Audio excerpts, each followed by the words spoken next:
Hello, my name's Popeye. Hope everyone's doing awesome today. We're going to be continuing Higurashi Chapter 3. Last time, we killed a man and buried his body. But unfortunately, on the way back when we were super tired, uh,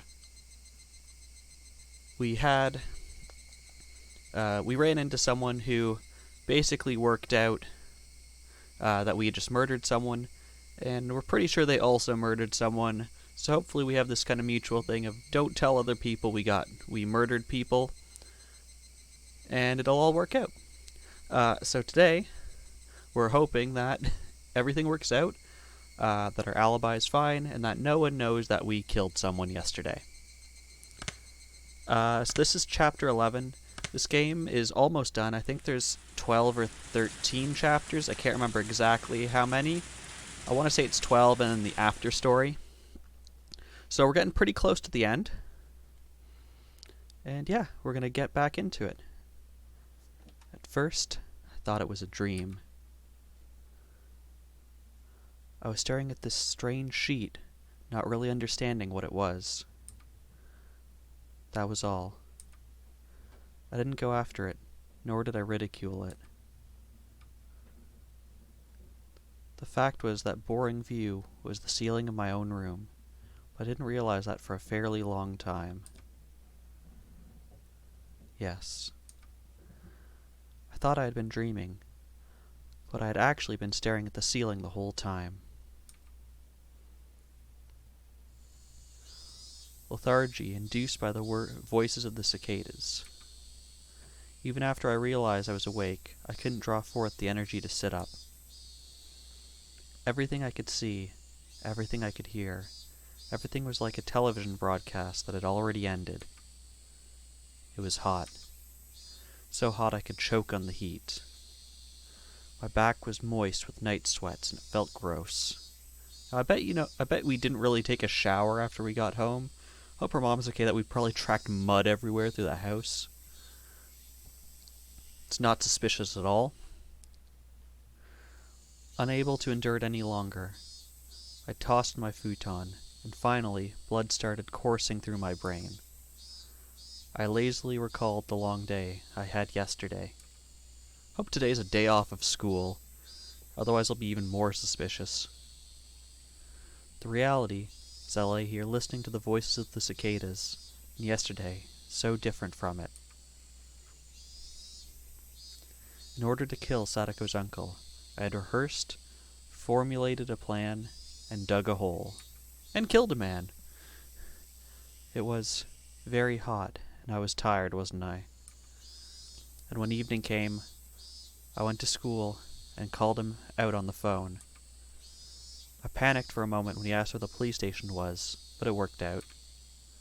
And then I awaited him and swooped down.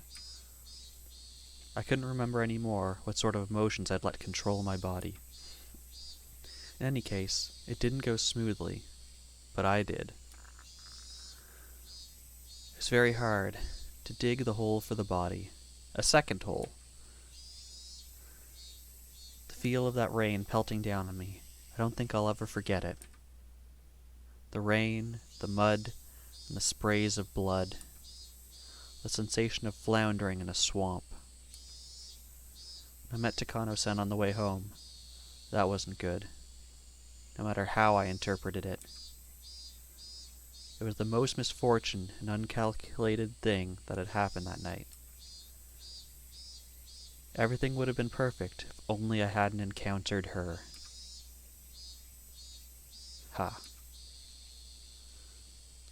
I was just riding my bike with my shovel in one hand through the downpour, utterly soaked. There was no way someone could surmise I was a murderer burying a body just from that information. Now that I was thinking calmly, napping under the morning sun, that's what I thought.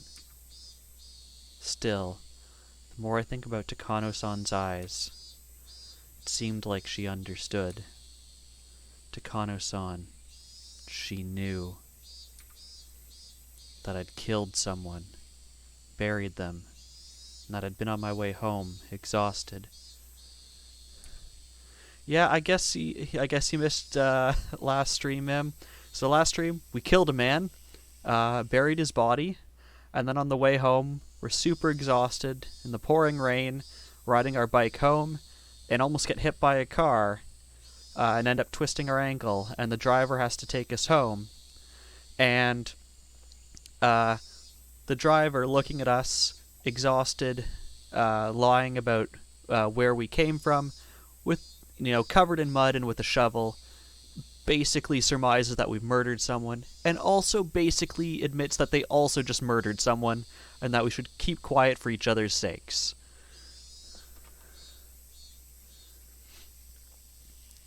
Takano-san wouldn't gain anything from selling me out to the police, but that didn't mean I could feel at ease. Oh yes, and we would have killed her if we had the energy, but we did not have the energy. Heck, we didn't even have the energy to bike home. I had crossed such a bridge to get my tranquil life back, and I'd finally achieved it as a result. But now, for the rest of my life, for all the tranquil days starting today, I'd have to live in fear of when they could suddenly end. I may have twisted my ankle, dulled from total exhaustion. The fact that I couldn't make the snap judgment I needed to, I regretted it more and more as time went on. Dude, it's been like 10 hours? You didn't have a choice, Keiichi Maibara. You didn't have any choice at the time. You were tired. You were a mess. Even if you had made the decision, you might not have been able to kill her. She might have just beaten you instead. In that sense, parting ways uneventfully could have been the safer option. No matter how sharp Takano-san's intuition was, she had no proof. Her suspecting me didn't amount to evidence by itself. 理屈じゃ分かってるさ。でも、だからって何の心配もないってわけじゃないだろう。I love picking games where the protagonist sometimes speaks what they're thinking. Just worry about it when the time comes. Now isn't the time to be worrying. It's the time to be smiling, right? You accomplished so much just to gain a new life starting today. This sounds like the line someone's like, "Oh, I accomplished so much to finally make it into university and I'm starting my new life now." But it's, I accomplished so much by murdering my friend's father. Or I guess parental figure, her uncle rather, not her father. You should be happy at this new morning. If remembering the past is too hard for you, then just consider everything up to yesterday as having never happened. You said so yourself. You'd bury it all like it never happened. Well, your wish came true. Everything before yesterday never happened. So be happy, Keiichi Maibara. Why? I stuck up my hands lazily. It felt a little silly for me to be the one doing it. I heaved a sigh from deep in my belly. That sigh got my lungs moving. It felt like I hadn't been breathing until just now. It wasn't enough to admonish myself over. All the dice that could be thrown already had been. And the numbers that turned up weren't bad at all. If I lost with those numbers, then I just have to give up, I guess. I grabbed the chest of my pajamas, flapped it back and forth. Cool air flowed over my sweating body. Okay. Nothing before yesterday happened. Nothing. Nothing at all. I'd forget it all. Yesterday was all a dream. What time was it? About midday? Getting myself up and going to school this late seemed kind of absurd, but I needed to go. I felt like going to school would be the first step into my peaceful new life. I didn't care how late it was. I would go. I'd go to school right now and get back to the life I had retaken as soon as I could. My lazy body immediately became lighter at the thought. I rolled up out of the futon, bounced onto my knees, then leaped upright. 10.0 I stuck out my chest with pride at my gymnast-like pose and took a deep breath of fresh air. The brisk morning air had been gone for a while, replaced by the crisp air of summer. Downstairs, I got a stern talking to by my mother. "Where were you last night? When did you get back? You need to tell me when you won't be home for dinner." Things like that. But considering the importance of what I'd accomplished yesterday, a little scolding was no problem. "Keiichi, son, you can't just murder people. That's not right." In fact, it even felt like the sort of thing that would happen in such a peaceful life. I listened with an irresponsible smile and stepped out into the sun high overhead. It was around the time lunch break would be ending. Everyone would probably be worrying about me. I didn't go to the festival, and now I wasn't at school. Well, maybe they weren't too worried about it, since they would have gotten a small piece of news, but a happy one, from Sadako today. Yes, a small piece of news that her uncle hadn't come home last night. Sadako would probably live her days in nervous tension for a while, thinking he might still come home. But eventually, those days would end. And finally, Sadako too would realize her uncle was never coming back. And then, Rika-chan would quietly invite her. She would say, "You can live with me again." And everything would be back to normal. Our lives would go back to how they were before that man appeared. Sadako would start wearing that extraordinary smile, complete with those protruding canines, and fool everyone with those traps she was so proud of. I'd probably be her first target out of everyone, but I wouldn't be mad. In fact, I might actually shed tears of joy at the return of something so normal. Sadako. She'd gradually grow back into that meddlesome personality of hers. I mean, my lack of useful life skills was already completely exposed. I wondered if I'd ever be a match for Sadako. But that would be such a pleasant thing to see too. With such warm, fuzzy predictions, I didn't feel bad for going to school so late. In fact, I wanted to run there now to get there as soon as I could. Instead, I decided to savor the peacefulness of just going to school like normal without running. The world I'd obtained for myself that gave me joy just by walking like this. Yes, we are a psychopath. The world beginning on this very day was something I had won. Without that monumental feat yesterday, I would never have been able to come to school so cheerfully today. The school gate came into sight. Just then I heard the principal ringing the bell to mark the end of lunch break. I don't think we actually ate anything. It was a clear, refreshing sound. I stopped despite myself and let myself take it in. Tap. I had stopped suddenly, so there was an extra footstep.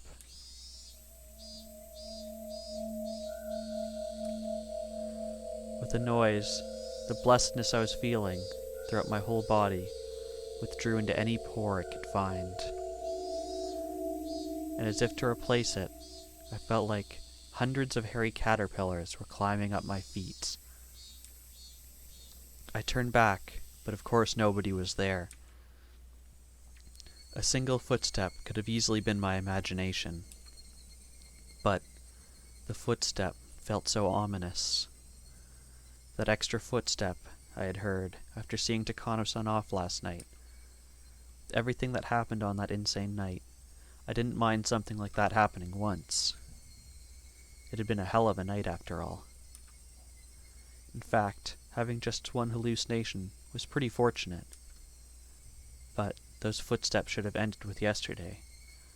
So if I heard them again today, there was really only one thing it could have meant. Last night still wasn't over. It was still going. Still. That insane night forever. The step I heard, just that one extra footstep, was quietly ridiculing the nonsensical notion that the world starting today was completely different from the one that ended yesterday. My classmates playing in the schoolyard all vanished inside like the tide going out. When I approached the school, it felt like that warm fuzzy scene had ended, and it didn't feel good. At the entrance, I took a quick look in everyone's shoe boxes. Sadako Hojo, she was here. Mion was here too. And Rena, of course. Even Rika-chan was here. Tomita-kun and Okumura-kun were here. In fact, I didn't see any missing classmates because I just named all the ones we cared about. If there were shoes missing, they would have to be my own. I took my shoes off and stuck them in, then took out some slippers. There wasn't a single pair left in the shoe boxes anymore. With that, they returned to their rightful state. But as I stepped onto the wooden floor, I noticed that there was one pair of slippers left. Whose? Hojo Satoshi. Satoshi, who'd never been to school since disappearing last year. Until now, we'd committed the exact same act of violence, but I guess in the end it went differently. You couldn't make it to school, but here I am. I didn't repeat the same mistake you made. I probably made new ones. I wasn't about to let myself feel superior about that. In fact, I felt an odd sense of familiarity with him. A misfortunate bond with someone I'd never met, due to following the same fate. I headed down the hallway towards the usual classroom. In fact, the only classroom. It felt like it had been a whole year since coming here. Hey, did you forget Keiichi Maibara? Satoshi Hojo didn't really disappear on the night of the Watanagashi, did he? Satoshi Hojo disappeared a few days later. On Sadako's birthday, if I was right. I didn't know what day it was, but I couldn't say for sure I'd avoid Satoshi's failure unless I remained here past that day. I was still living in that night of insanity. The teacher still hadn't come to the classroom. The other door clattered open, the one the teacher wouldn't use, so everyone turned at once to see who had arrived. Well, I mean, we were the only person who wasn't here before. Everyone looked pretty vacant. Suppose I'll greet them. Ohayo, Shokun! It's a bit past morning there, Keiichi. 出迎えご苦労であるぞよ。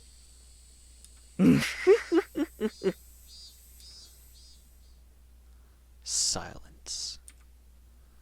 When I started to think I'd fallen flat, someone finally started laughing for me. I was expecting a creepier laugh, to be honest. おはよう、ケイちゃん。今朝も飛ばしてるね。飛ばしてるね。ケイチくん、まだお祭り気分が抜けてないのかもしれない。Hearing Mion and Rena's cheerful voices made me realize how dumb those dark feelings I'd been having at the entrance really were. おいおい、お祭り気分って、そもそも俺。At the festival at all, remember? Before I could say that, Rika-chan smiled at me. ケイチはちゃんと僕の演舞見ててくれましたですか？ちゃんと見てたよ。Way to make me feel like a dick. あんなにいっぱい拍手してくれてたのに、リカちゃん気づかなかったのかな？ケイちゃんにシオンのやつがちょっかい出してきたのを無視してね。So, this reference Mion's making about Shion was on, I think it was the last chapters. Shion invites us to raid one of the warehouses that we're not supposed to go into, instead of watching Rika-chan's dance. シオン、ざまあなかった。ああ、り気分。 Mion starts laughing at the memory as she slaps me a few times on the back. それであの射的屋の対決って結局どうなったんですか？ Tomita-kun was facing me and talking. There was nobody behind me. That meant he was talking to me? あれは結局富田家がビリだったのですよ。 What is that tiny little smile? Then like, hey, someone was dead. Someone died last night. Smile. I have to check if she's doing something a bit creepier. Oh, cool, our ghost friend is here. No, she's just normally happy. Hey, Tomitake died last night. Isn't it cool? みんなで楽しく罰ゲームをしましたです。 Oh, dead last. I must be tired. I completely misread that. Although we also know he is dead. I guess that just hasn't been revealed yet. リカちゃんも実質ビリみたいなもんだったじゃない。あそこで起死回生の大技でガムをゲットとはさすがは我が部の部員。 This is also a reference to the last one where when we were at the festival there was a punishment game that involved one of the shooting galleries. 見事だったよ。 Crying at a time like this is a feat only Furude would be allowed to do, said Okumura-kun, breathing heavily from his nose. In my direction. Everyone laughed. If anyone but Rika-chan had done it, it would have been against the rules. Rika-chan gave one of her nipa smiles as she listened to it. In my direction. Rena too turned to me. No, turned towards me. And then with a somewhat embarrassed smile, she whispered to me so only I could hear. でも本当にありがとね、ケイチ君。もう何がだよ。あのでっかいぬいぐるみすっごく嬉しかった。 The giant stuffed animal is also a reference to that game where we win it and give it to her. 大事に枕元に置いてるんだよ。ちゃんと寝る前にお休みのキスしちゃった。はう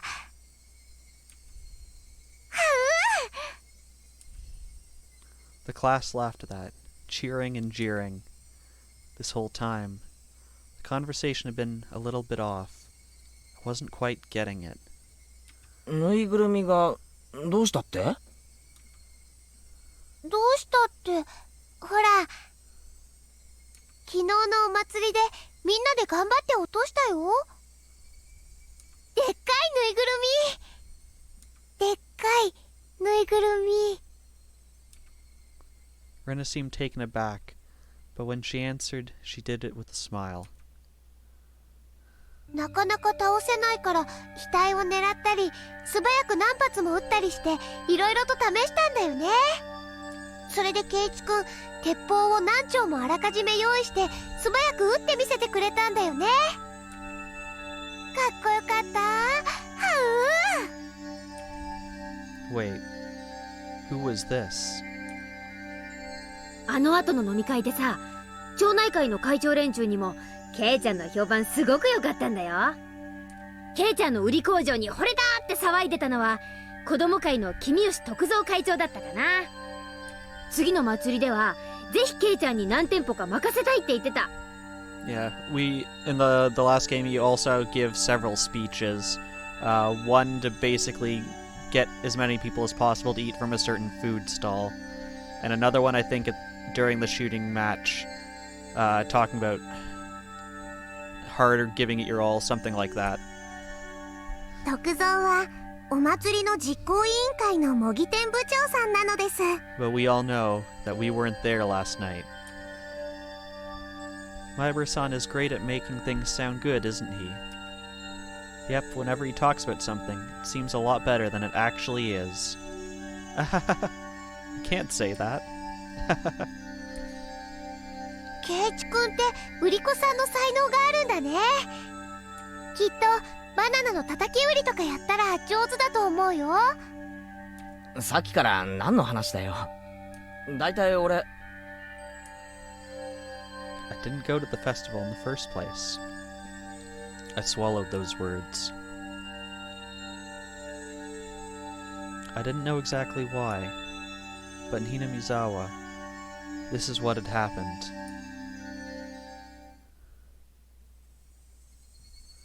Yesterday, during the Watanagashi festival, Keiichi Maibara, air quotes, had appeared, and he had romped around with all the usual members of his club. He made a big scene out of a few of the stalls, snatched a few sticks of takoyaki and okonomiyaki in his glee, rating each of them as delicious or terrible to get everyone excited. And they'd seen a gigantic stuffed animal at the target practice game, and everyone went after it. I fail to see which one of these is quote-unquote gigantic. Maybe the frog in terms of scale to a normal frog? And then I got a whole bunch of the court guns, firing them in rapid succession, throwing each one way after using it. And admirably, I shot down the biggest stuffed animal there, which is still not gigantic. And then I gave the stuffed animal, the proof of my victory, to Rena as a gift. Then our fun came to a close as we had to go see Rika-chan's offertory dance. There was a ton of people squeezed in there, and we all got separated, but we each managed to get into good position to cheer Rika-chan on from. Then, in the middle, when Shion came up and asked me to go hang out with her instead of watching the dedication dance, I refused, and stayed put, watching the dance until the very end. But who? Who was that? Well, everyone's been saying it, haven't they? Keiichi Maibara. I had an urge to yell in anger at my classmates for having so much fun talking about the festival yesterday with Keiichi Maibara, in quotes. What the hell are you guys even talking about? Far stronger than that feeling, though, was the sheer uncanny nature of this reality I couldn't understand. A Keiichi Maibara, who wasn't me, was in Hinamizawa yesterday. As I threw away my humanity, turned into a demon, and was busy beating Sadako's uncle to death, I was having a great time at the festival last night. What the hell? I had to suffer through so much, desperately holding back tears, getting so worn out in that downpour, digging holes, chasing, beating, killing, dragging and burying. Who is this Keiichi Maibara who had ignored me so and spent such a fun, carefree time at a festival, damn it? Who the hell stood in for me as I put my life on the line, working so hard to achieve this treasure-like everyday life? I don't know why he's complaining. Like, yes, it's super creepy, don't get me wrong, but it gives him basically the perfect alibi if everyone in the village saw him at this festival.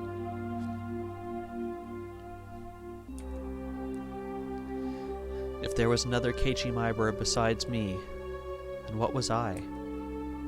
On the night of Watanagashi, where one died and one disappeared, in accordance with the Oyashiro-sama's curse, there was only a demon who had killed someone. Geez, the teacher's taking a very long time to get to this classroom. Dumbfounded as I succumbed to a horrifying possibility, I turned around at my classmates to make sure there was nobody extra I didn't recognize among them. To make sure I wasn't among them. It was a horrifying thought. That the real Keiichi Maibara hadn't overslept and come to school on time. And that I, who was no longer Keiichi Maibara, had just waltzed in here. But no matter how much I checked, the only people here were ones I knew. The man I met every time I looked in the bathroom mirror was not here. Hi. Took your sweet time, Teach. 午後の授業を始めますよ。皆さん、席に戻ってください。委員長、号令。You're not going to berate us for missing the morning? The teacher entered, and everyone hurried back to their seats. Upon finding me, who was so stupidly late, she gave me a stern talking. There we go. But I wasn't listening to it. Wasn't our old life supposed to start today? Something wasn't right. It was just strange. I'd also like to point out, during that whole conversation, everyone was there. We talked to everyone except for Sadako. She is yet to actually make her official entrance. I was supposed to go back to my old fun life after yesterday. I'd set foot in an incomparably mysterious world that was completely different from both my old life and my recent one. Yes, this was, without a doubt, a different world than the one I'd been living in until now. There was no way such an absurd thing could be possible. But unless it was true, I couldn't explain anything that just happened. In this classroom, I was surrounded by so many faces I knew, yet I felt isolated. The cicadas sounded no different than they had before now, but they seemed somehow false. The air was parched and dry too, making me think, was the air in Hinamizawa always this uncomfortable?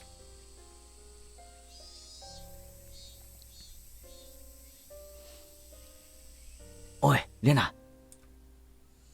何かな？授業中なんだよ。昨日の祭りだけどさ、俺、いつ頃みんなと合流したっけ？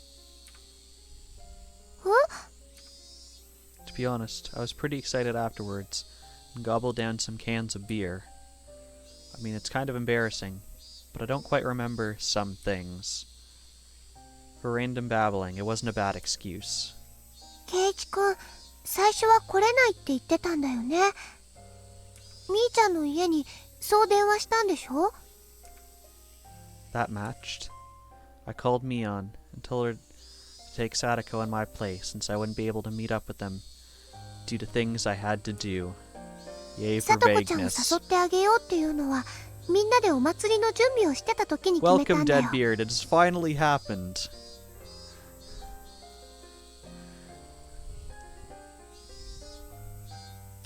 少しでもおじさんの姿の見えないところに連れ出してあげようと思って。 How are you doing in this fine... Was it 9 a.m. for you? That was the same too. Mion said that when I called her. That everyone had already decided to invite her. それでみんなでレナとみーちゃんとリカちゃんでさとこちゃんの家に行ってさとこちゃんを連れ出して。さとこちゃんのおじさんすっごく意地悪そうな人だった。 That part didn't matter. What I was trying to ask was... 俺は、いつ合流したんだ？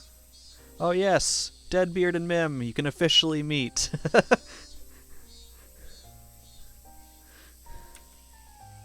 そんなことも忘れちゃってるの？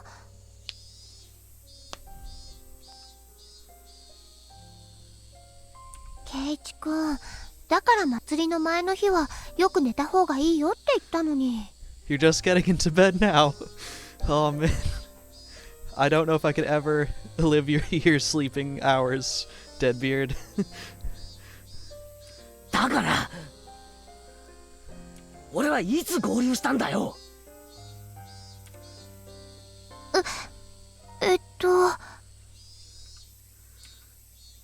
My sudden threatening demand, Rena was at a loss for words. Oops, I shouldn't have rushed that. I told her I was sorry. 境内でだよ。ひょっこりと。リカちゃんと話してたじゃない。うん。巫女さん姿のリカちゃんと楽しそうに話してた。 I'm doing okay today, Deadbeard. I'm a bit tired. I've already made some mistakes reading this, but it's fine. I think it just ended up more funny in the end.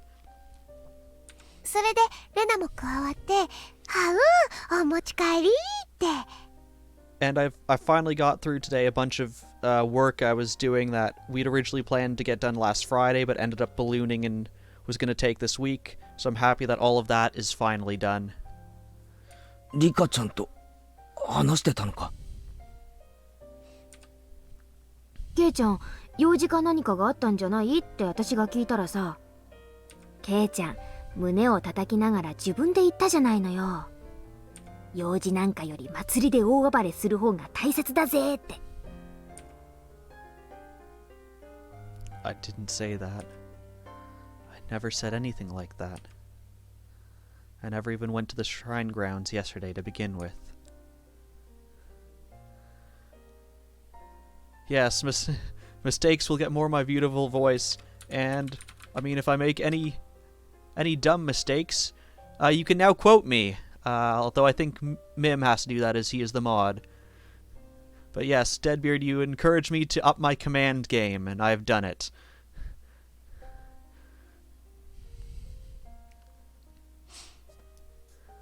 I never had the time to stop by a place like that. I went to dig the hole as soon as I woke up. I had a pretty hard time doing it. After that, I snuck into the school and made a call. I called him out and lay in wait. And then it started raining really hard. With that kind of downpour, the festival should have come to a halt. In other words, it ended then. From the time the festival started to when it ended, it would have been impossible for me to have swung by the shrine grounds. Yeah, Mim, if you're looking into it, I did all mine with Nightbot. If you're interested in any of those commands, I can... Oh, thank you for the host, Deadbeard. If you're interested in any of those commands, I can probably just send you directly what those commands are. I assume they wouldn't be too different if you're using Streamlabs or a different one. In fact, I think Streamlabs had a bunch of those built in, and I turned them off because I tested the commands and I was getting like 3 responses from 3 different bots.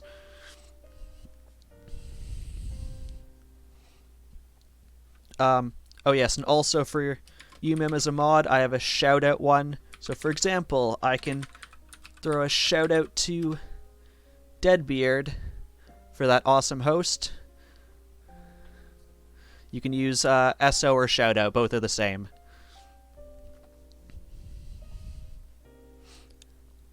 I was already there when Mion and the others dragged Sadako out and brought her to the shrine, and I was talking to Rika-chan. Then, where would Rika-chan say we met? The teacher went out to wash her hands. We should all be washing our hands. Thank you, teacher, for reminding us all. So I ran over to Rika-chan's desk and asked her directly. 圭一とですか? I know, I can't believe it's been 1 month. I also can't believe, just in 1 month, how much, like, awesome community you've built. It's actually fantastic.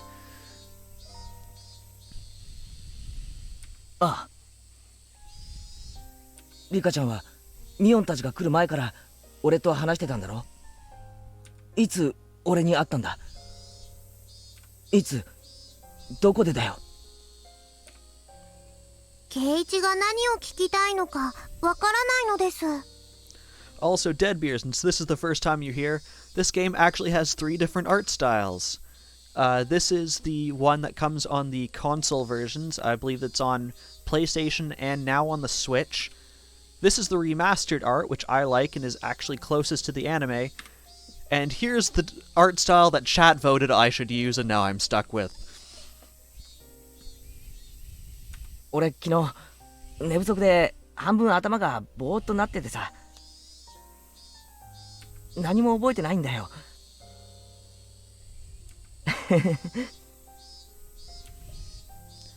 It looked like Rika-chan bought into my babbling.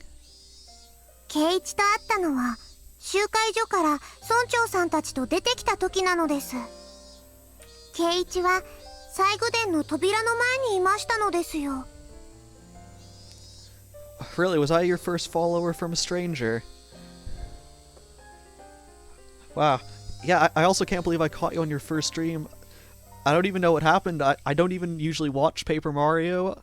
I was just working and I wanted something in the background that I had played so I could just kind of tune it out, and you just happened to be there. And of course the beard draws me in.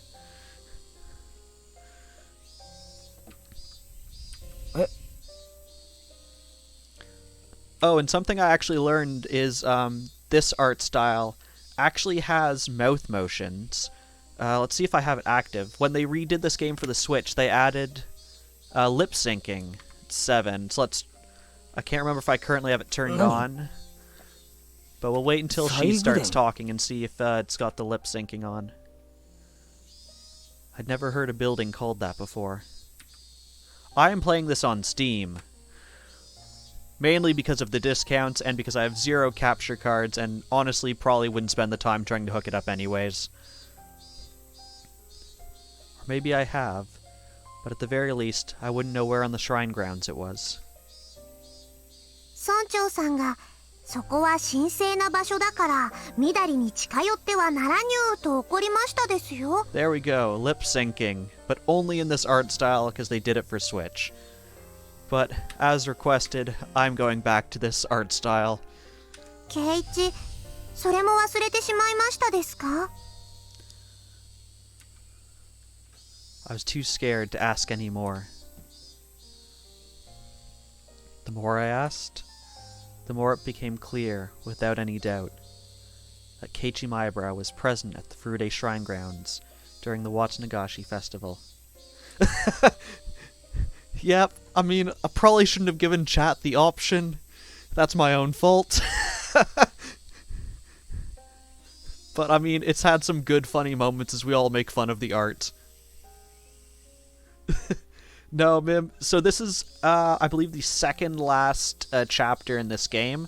And then there's like an after story where all the characters sort of discuss their theories on the creepy stuff that's happened. So I believe next stream will actually be the finale of this game. And then after that, I will probably switch over to the Trails of Cold Steel that I've been doing randomly throughout the past few weeks.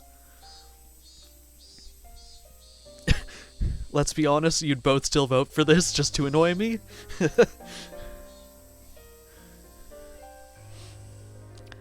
The clearer that became, the more doubts, no, fears I had.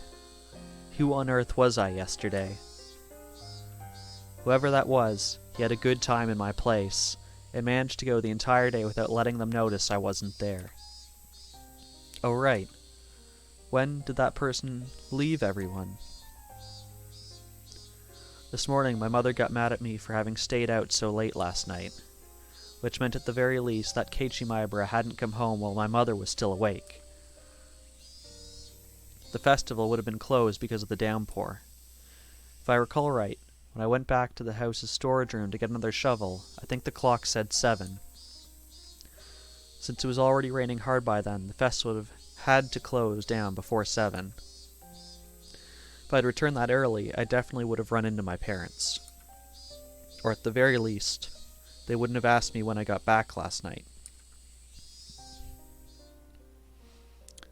So the Keiichi Maebara from yesterday, that meant he never went home.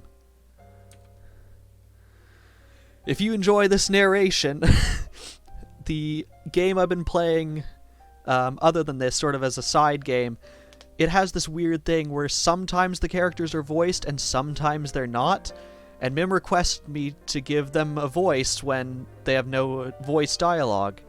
However, there's at least 11 main characters, and I barely remember what I'm doing as the voice for the main character.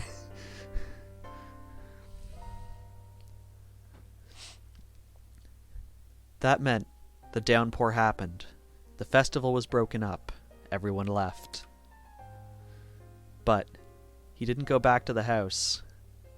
I believe both of those are on YouTube, which hopefully my YouTube command actually works. It looks like it does, I hope. Yeah, so I've been doing the Higurashi streams on Thursdays. I'm thinking the once I finish this, I'll probably move my streams to Monday night is my current guess. Just because Thursday nights I do have like a hard stop for 9 o'clock. I will finalize that before the end of, I guess, next week, because that's when this is going to end, I believe. But I'm fairly certain I will be doing it on Mondays, and because I don't have a hard stop, that means I can probably go later, which will be later for you, and you might be awake. That means... When I arrived at the natural conclusion, a wicked chill suddenly froze my spine and climbed up to my brain. That meant Keiichi Maibara was the same as Satoshi. One day, he never went home. On the night of Watanagashi, he never went home. The downpour interrupted the festival, and on the way home, he suddenly disappeared. And I, who was dealing with the corpse, went home without a problem. I was so tired, I wasn't even hungry, so I went up to my room without a sound and crawled into my futon. Who was I? That much was obvious. Keiichi Maibara. Keiichi Maibara was me. There may have been another one, but that doesn't negate the fact that I was Keiichi Maibara. Then, that other Keiichi Maibara was what? The voices of the cicadas steadily filling the classroom were beginning to bother me. Suddenly, I laid my eyes on Sadako. Finally, it's been like a solid 50 minutes. He's come in, he's talked to people at lunch, he's interrupted classmates during class. Finally, we get to see the one person he went through all this trouble to murder for. Sadako's expression was dark as always. She seemed completely exhausted, and a life of agony she couldn't even imagine an ending to. You will have to stick around and see that, Mim, because I do know how this ends, and I don't want to spoil it for people. Because I do have a no spoiler tag, because it's been a while since I've actually watched the anime, so there are some pieces I don't remember, but also I want other people to just sort of have that experience of trying to figure it out themselves.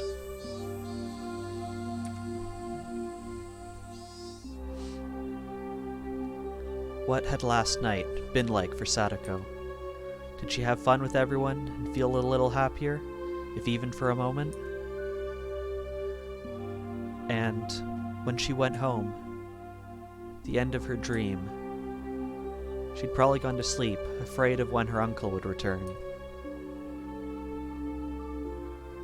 And then, this morning, her uncle hadn't come home.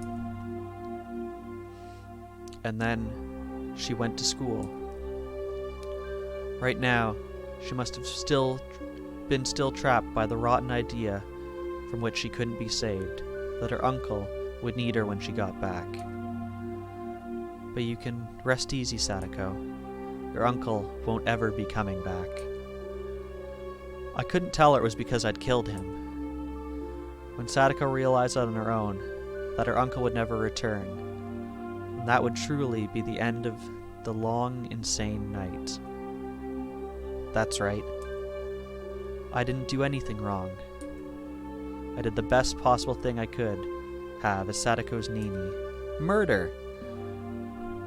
Not an atom in my body regretted it. And look. Calm down and think, Keiichi Maibara. From a certain point of view, isn't it convenient that there was another Keiichi Maibara? He's finally getting to my point from like 20 minutes ago that he now has basically the perfect alibi because everyone saw him at the festival. I buried the corpse perfectly. You did not bury it perfectly. A beginning wouldn't happen. But if worse came to worst and it got out, and the investigation got to me, I now had a strong alibi, able to profess the fact that I had been at the Watanagashi festival.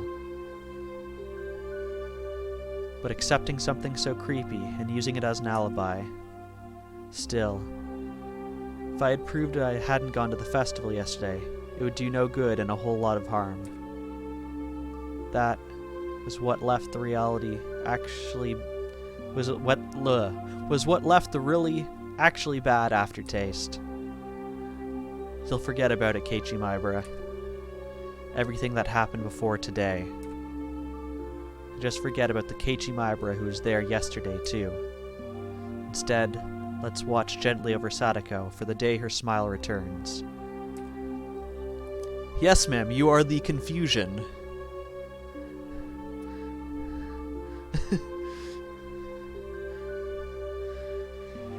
Yes, some of these sentences are verbose, and some of them do take like a few reads.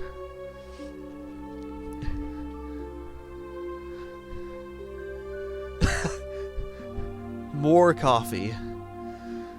Okay, Mim will come back, and then he will have all the coffee and be able to solve this mystery of who the other one of us was. And the day that would mark the end of that insane, all too long night. No, I did not break him. Not yet. それでは今日はこれで終わりです。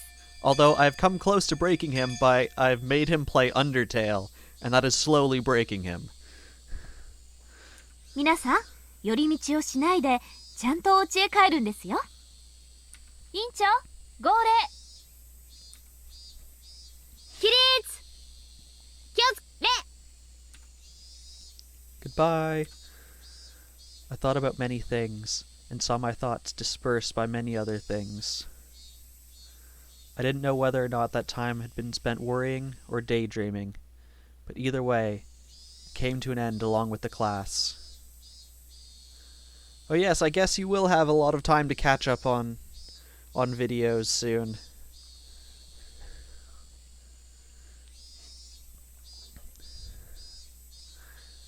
Cheerfully, our classmates got their things and ran for the hallway. Mion, Rena, and Rika-chan were packing up as well. What about Sadako? This whole day, she'd seemed deflated. Well, her uncle may not have returned last night, but she wouldn't have known he'd never returned.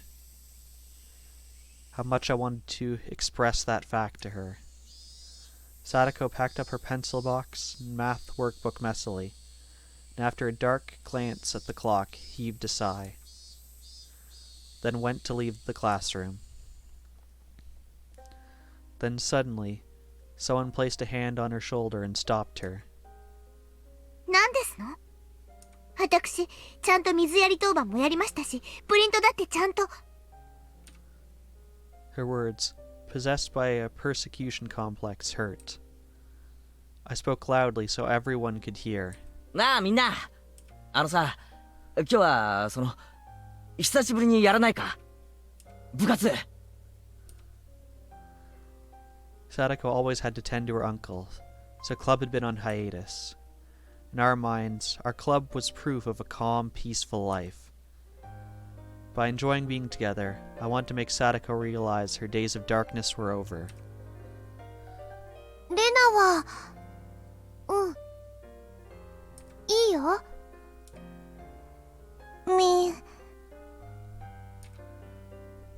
そりゃまあ私は構わないけど、聡子がいいならね。 Under a condition. That was important. With everything up to her, Sadako gave a worried look. なあ、聡子、久々にどうだよ。パーッとさ。そのお気持ちは嬉しいでございますけど。 My uncle might already be home. Thus spoke her darkened eyes, her mouth unmoving.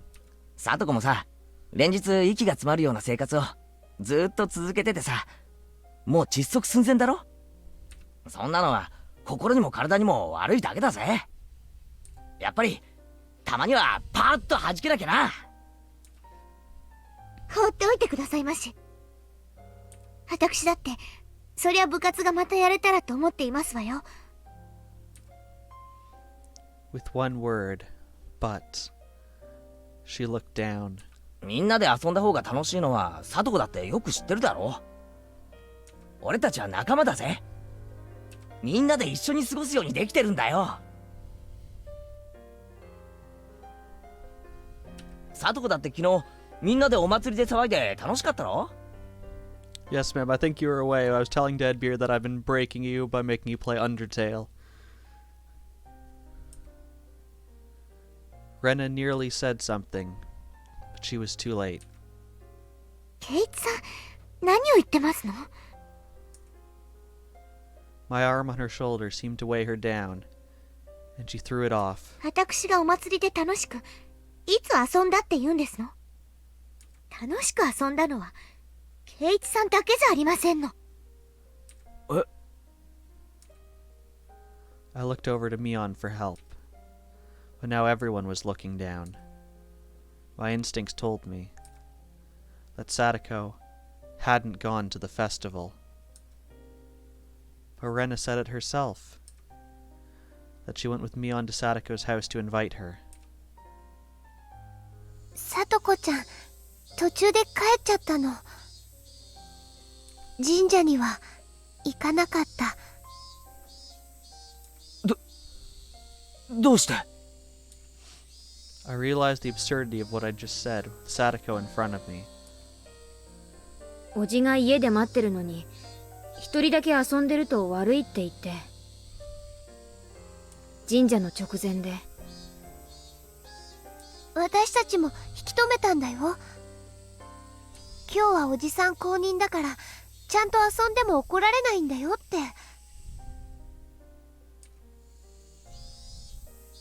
At some point, tears had begun welling up in Sadako's eyes. Sadako was so afraid of her uncle that she couldn't even allow herself time with her friends and went home. No, she was even afraid of letting herself have a good time with her friends. ケイチさんはいいですわね。みんなで楽しくお祭り一夜を過ごせて。聞けば大層盛り上がって大活躍だったそうじゃないですの。お羨ましいことですわ。Smiling to herself, tears began to fall. 私には養わなければならない叔父がいますの。ケイチさんみたいにご両親にのんびり養ってもらってる人とはわけが違いますですのよ。貞子。楽しくお祭りが過ごせてよかったですわね。私の分まで楽しく過ごせて本当におよろしかったですこと。私だって部活がしたいですわ。みんなで楽しく大騒ぎして楽しくて楽しくて。でも今の私、そんなの I don't know if we've actually seen this face from her. Just wanted to go through the others.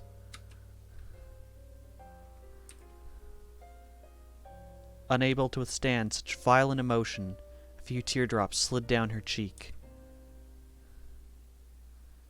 Even though she was having such a terrible time, not once did she ever say it was hard for her.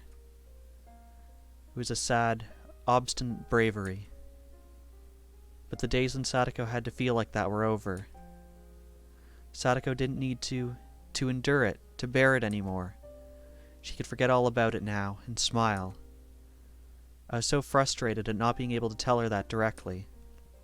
Instead, I said something that I'm not sure I should have said before I thought twice about it. 帰ってこないんだろ。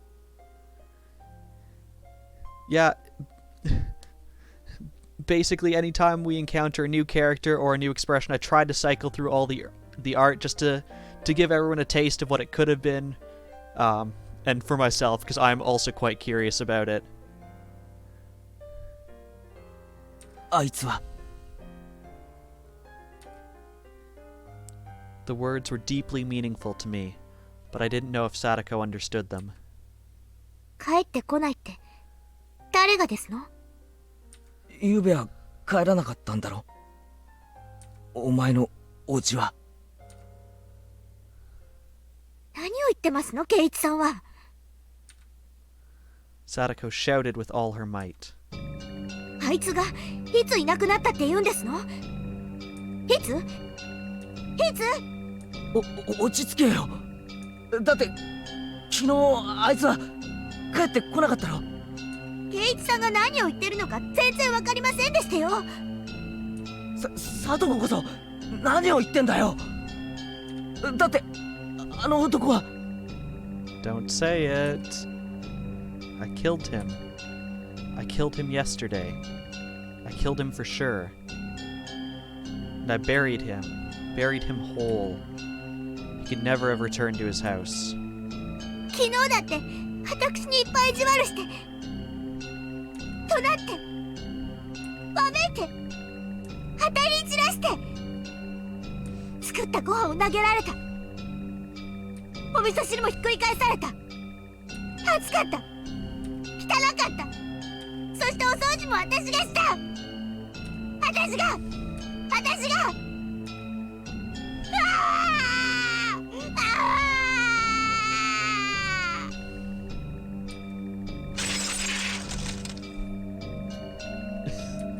What? Our stories weren't matching up. あいついる？今朝だって朝ごはんの時起こせって言われたから起こしたのに怒られた。 Am I breaking you on my stream too now, Mim? So, clearly something's wrong. We murdered her uncle last night, and yet this morning, he's still here. 起こさなかったらまた怒るように起こしても怒られた。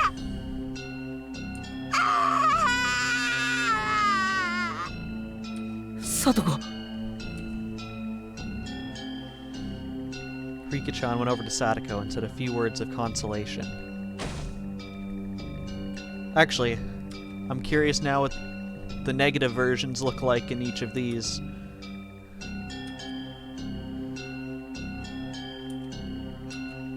I think the red of this one is actually the best. It just has more contrast in it.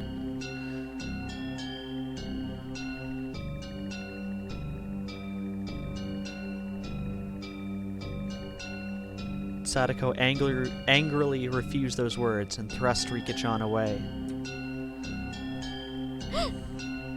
いいに早く帰ってきてよ。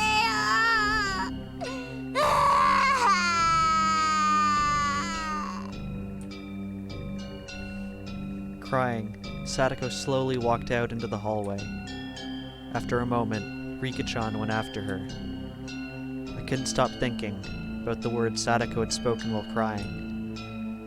I buried her uncle last night, but she said this morning.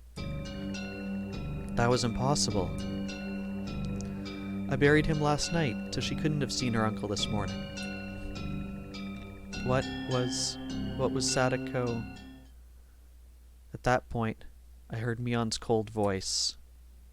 ねえケイちゃん、さとこのおじさんが帰ってこないって何？ Gulp. I said too much. I let my emotions get the better of me. レナも聞いたよ。 Rena seems less disturbed by recent events. さとこちゃんのおじさんが帰ってこないって言った。どうして？なんで帰ってこないの？おかしいよね。だって今朝もちゃんとさとこちゃんのおじさんはいるんだよ。なのになんで帰ってこないなんて言うのかな。You two seem far too happy about this turn of events. ケイちゃん、言ってることがさっきから変。Suddenly, Mion and Rena started to speak in strange and creepy voices. Perfect. What were they doing? What were they saying? ケイちゃんはさとこのおじさんがいると何か都合が悪いことでもあるわけ？お前らこそ何を言ってるんだ。さとこのおじなんかいない方がいいに決まってるだろうが。I'm waiting for Rena to open and get her creepy eyes, then we'll take a cycle through both of them. There we go. These eyes are just terrifying. But this is by far the creepiest version to me.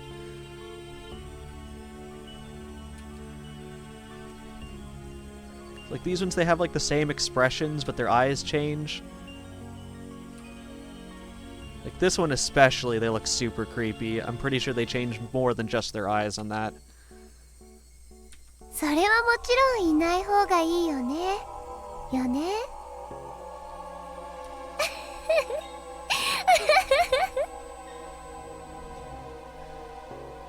Yes, the hand proportions are fantastic. And look at this 3 fingers right here, just like in a blob together.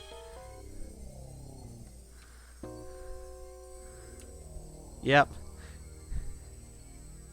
If we get back to Sadako, she has one arm that looks... Actually, this is pretty close. It looks like it could be something not safe for streams.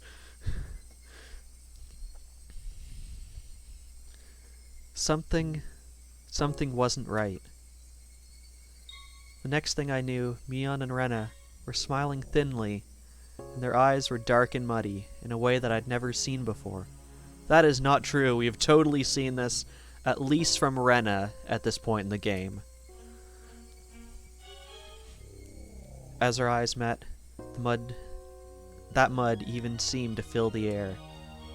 サトコのおじは確かに嫌なやつだよね。 Yes, not safe for stream. 私もいなくなった方がいいやつだと思うよ。でもさ、いるわけだし。Ma'am, I hate you for the fact that that is the most popular emote in my stream. 仕方ないじゃない。 Nothing we can do? Something's wrong. Something's clearly wrong here. What the hell was happening? After a moment, a chilly liquid-like feeling, as though my blood had been mixed with sherbet, crawled up my spine. 仕方ないって。そりゃ仕方ないけど。でもそれじゃサドコが。仕方がなければどうするのかな。 And her eyes are back to normal. Erg. Rena was trying to prompt me to say more. There really was no choice, so I killed him. I killed him to protect Sadako. それは。放っておきなよ。そのうち解決しちゃうと思うしさ。さとこちゃんがおじさんがいるって言ってるんだからいる。ちゃんと昨日もいたし、今朝もいる。そうならそうでいいんじゃないかな。かな。 Mion and Rena were speaking unbelievably dismissively. How could they be talking like that? Mion and Rena, they were my friends, and were seriously worried about Sadako's abuse, weren't they? They would never blurt out something like this. And I definitely killed Sadako's uncle. No matter what Sadako or anyone else says, I wouldn't acknowledge it, because him being alive was impossible. There was no way he was alive. It was impossible. And yet, since Sadako herself said he was here, then he was alive. And I didn't know why or how, but suddenly, Mion and Rena were at my sides, standing there silently. 帰ろうよ、ケイちゃん。 I was waiting for the, close-up zoom of their face jump scare, to be honest. 帰ったらね、今日は久しぶりにレナ、宝探しに行くつもりなんだ。みーちゃんも来るんだよ。I mean, I think first, before checking for the body, you'd actually want to go by her house, because we do know where it is, and see if we can see her uncle again. Because that would confirm if he's actually there. ケイちゃんも一緒に行こう。もちろん拒否権はないからね。 Apparently we're not allowed to refuse. Come on, ma'am, I thought you had your coffee. If words could freeze blood. then there was no doubt that they would have frozen me solid. I could hear it, a layer of thin ice, the sound of all my muscles tensing. And with them closely at my sides, we left the school as if they were police officers taking me away. They talked about silly things the entire way home, like they always did, but they always stood at my sides as if to prevent me from escaping. This was strange. Everything about this day was strange. I mean, isn't that the plot to Uncle Buck? Actually, it had been strange ever since the previous night. Yes, thinking back, it had been strange ever since killing Sadako's uncle. That creepy meeting with Takano-san was only the beginning. That insane night was still continuing. Yes, it still hadn't ended. 何？ I'm still surprised we haven't had a single one of the, jump scares they have when it, cuts from a black screen and their face is directly in front of you. どうしたのケイちゃん。急に立ち止まったりして。あ、ごめん。なんでもないよ。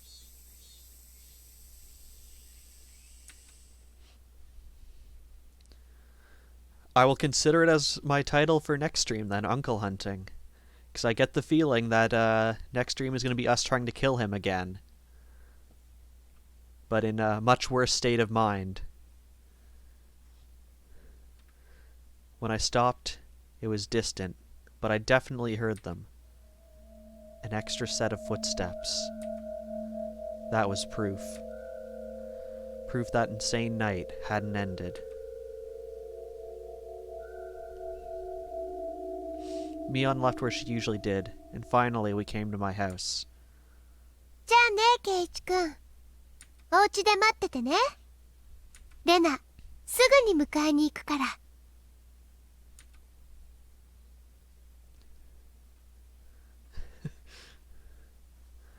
You need to keep killing them until they stop coming back. What was it? She was inviting me along on one of her oversized garbage treasure hunts at the dam site, right?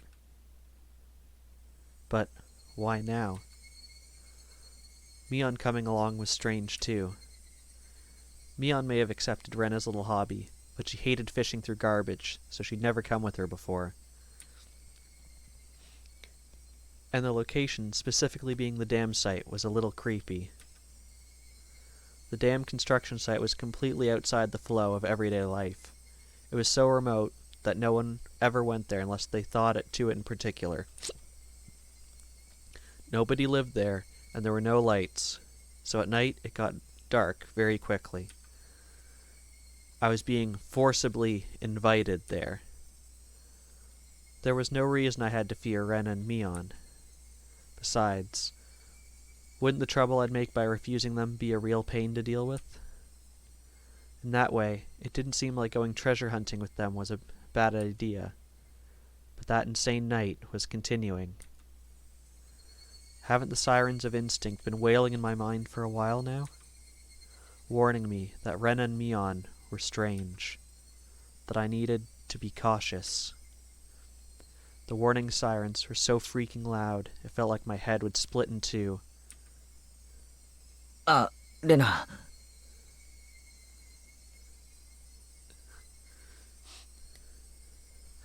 Uncle hunting, a massive inheritance to the winner of a family reunion Hunger Games type situation. The main character enters in place of their deceased father in order to get the money for an operation for their mother. Jeez, Mim. I started reading that thinking oh, your grandfather passed away, and in his will he's like, the person who gets all my money is whoever kills the rest of the family. And then you had to throw in even more that you desperately need the money to save your mother.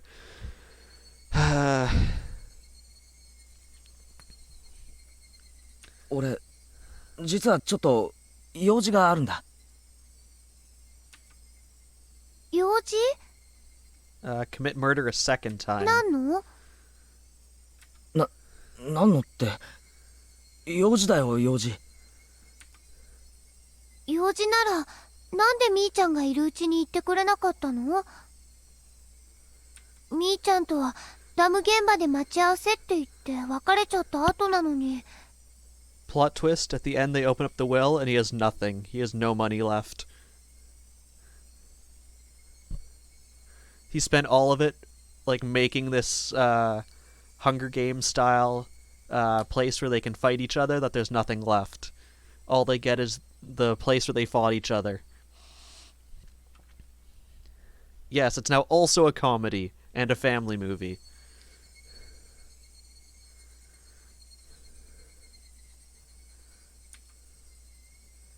Rena was smiling, but her words made her discomfort clear. ごめん。ちょっと言い出すタイミングを逃しちゃって。本当に？ You're lying, aren't you? You just made that up now, you liar. That's what Rena's eyes said to me. 俺、頭が痛いんだ。風邪かもしれない。だから病院に行って薬をもらってきたいんだよ。本当に？ Oh, cool, we have Creepy Eyes back. That wasn't really a lie. My head did hurt a little, so I wasn't lying. Rena, she couldn't figure out if my head hurt or not, just by looking at it. なら仕方ないね。 After staring me in the eyes for a few moments, she fired a sharp, needle-like stare at me. The tension in my body loosened, and I felt like my knees might buckle. 診療所に行くなら早く行った方がいいと思うよ。あそこたまに早く閉まるから。ありがとう。そうするよ。必ず行くんだよ、病院。行くよ。本当に行くんだよ。行く。It seemed like Rena had realized that I was going to refuse her invitation for a while now. With how serious she looks, she might actually call the clinic later to make sure I went. I couldn't say anything careless. Lying about getting checked out was just an excuse to decline her request in the first place. It didn't matter whether I actually went. あ、ちゃんと行くよ。なんなら明日病院のレシートを持って行ってもいい。それいいね。必ずもらっておいてね。レナ、明日見るから。 Another tingle started crawling up my back. There was no ignoring it. Ren and Mion must have been monitoring my movements. That wasn't normal. Far from it. All of it was insane. I did what I did because I wanted my peaceful life back. But what on earth was all this? It was far from peaceful. Something had gone mad, leaving the world out of order. With the other Keiichi Maibara. With those creepy footsteps I've been hearing. With Rena and Mion acting so curious. And above all, with him being alive. Where was I? Hinamizawa Village, Shishibone. I knew that much. Was this really the Hinamizawa I knew? おい、前原圭一。ここはどこなんだ？ I asked, whipping around before the front door to face the one who had been following in my wake all day.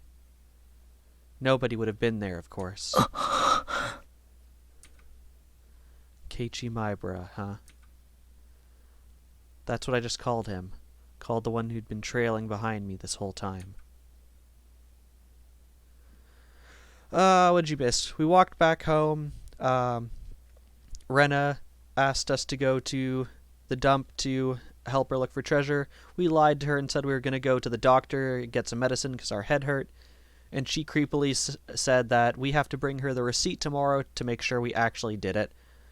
And then we got back to our house, still hearing creepy footsteps behind us, and we turned around trying to confront them, but there was once again no one behind us.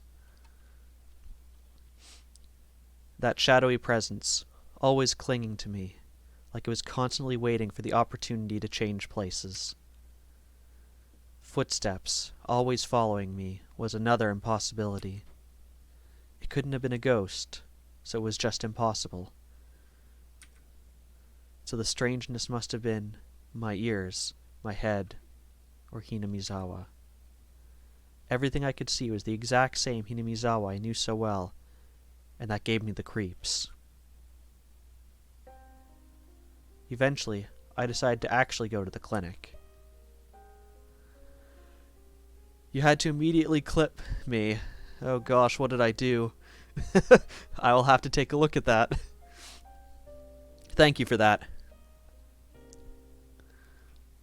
I really didn't want to go outside, but a stronger feeling than that desire was the fear Rena might actually be keeping an eye on me to see if I went to the hospital. But before I went to the clinic, there was something I wanted to make sure of. It was at school. I pretended I'd forgotten something. I was going back to the classroom to pick it up. As soon as the thought crossed my mind, I was overwhelmed by paranoia. I was just going to the classroom, but I hated it so much, having to be so careful to fake it. After carefully verifying once more that nobody was watching me, I went over to the locker. Yes, Satoshi's locker. I committed the crime with the bat I found in this locker, Satoshi's bat. And then I'd thrown the bat into the swamp, which meant the bat shouldn't have been inside. But, what if? What if the bat was still in here? It was a very dreadful, incomprehensible idea. But if it was true, it would explain a lot. Oh good, uncle hunting. That clip can now be the trailer for the movie. If the bat was in here, yesterday's events would have all been a delusion. No, an illusion. I hadn't killed anyone, and I'd gone to the festival. We own this idea now, so if anyone actually makes this movie, we'll each get a 33% share of it.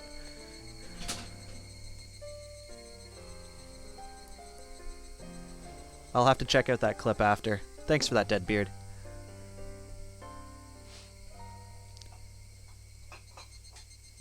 I had a great time rampaging about with everyone. It would prove that Keiichi Maibro was really me. Proof that I was only under some strange assumption that I'd killed Sadako's uncle. Proof that it had all been a wild fantasy. That would explain everything. Nothing happened yesterday.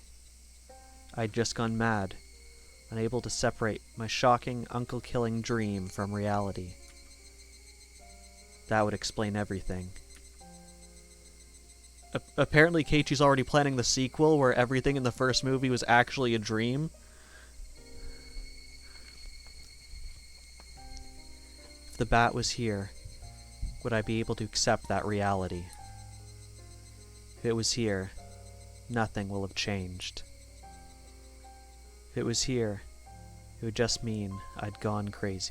I'm pretty sure we're looking like crazy way in the rearview mirror at this point. Preparing myself for the worst, I opened the locker door. I was actually scared of opening it slowly, so I threw it open with a bang.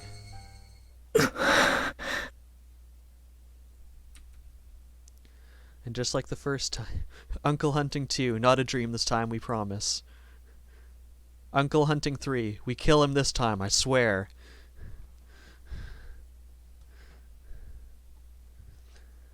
Just like the first time, the choking scent of smell and sweat, like a stale towel, came flowing out. There was a baseball uniform and some miscellaneous other things like notebooks. There was also a shoe pouch. And as for the bat, it wasn't here. It was how I left it when I took the bat out. There was no doubt. Yesterday really happened. Now that I knew I wasn't a lunatic, I felt relieved. If I'm not a lunatic, that means everyone else is a lunatic. Process of elimination.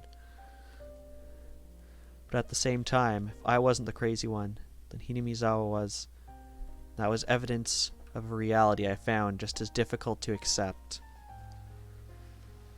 There was noise, somehow, creeping into everything I saw, and the world was losing a tiny bit of color. And then, yes, and then we do the Disney thing and do a live action version. And by that point, we're basically at the point where we just need to reboot the series, let's be honest.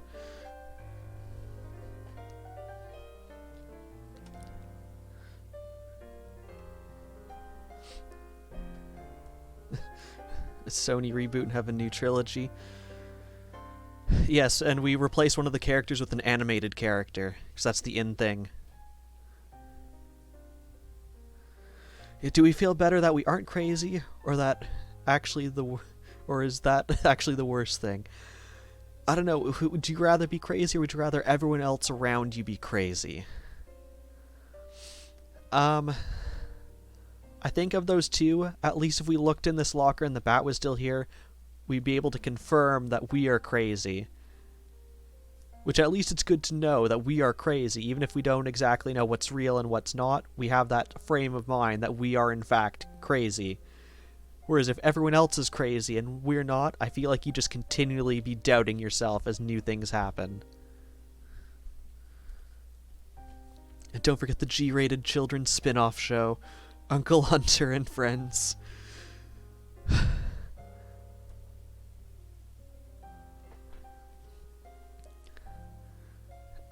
I mean, the G-rated version makes me wonder, Uncle Hunter and Friends, by the time we do the actual movie, he doesn't have any friends left. So do they slowly die over the course of this children's show? Or is there like a prequel that comes in where Uncle Hunter murders all of his friends?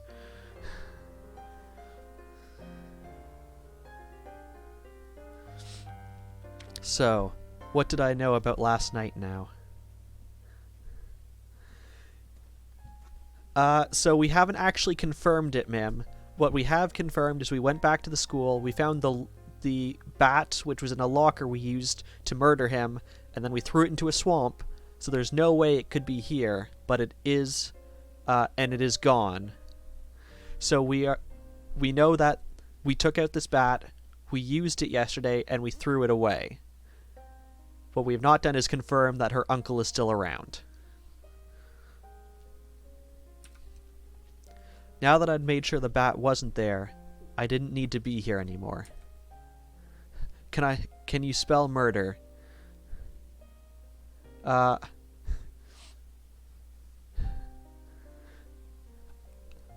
want to say we spell murder with us, C-U-S. Yeah, someone could have theoretically removed the bat. They could be trying to make us think we're not insane by removing the bat. Oh gosh, we've added another layer to this. Is it worse that we are actually insane, but the people around us are trying to make it look like we're not insane so we don't believe we're insane? I think that's still worse than knowing we're insane. Shall I go? For real? To the hospital? It was my first time going to the hospital, but from what I'd heard, it wasn't far from school. My mom had always told me where it was. A big, easy-to-see road went straight there. Yes, are we even watching this? Is this the real stream, or is this just fantasy?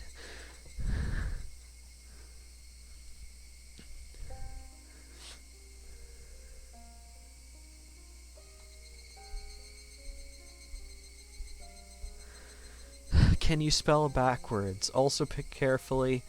Are we asking you if you can spell in reverse or spell the word backwards? Choose carefully or you'll be part of the demonstration of murder.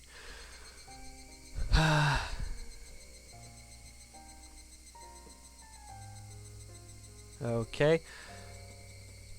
Considering you just decided to actually spell murder in reverse, I'm going to just spell backwards because I don't want to have the same mindset as you. That way one of us is crazy.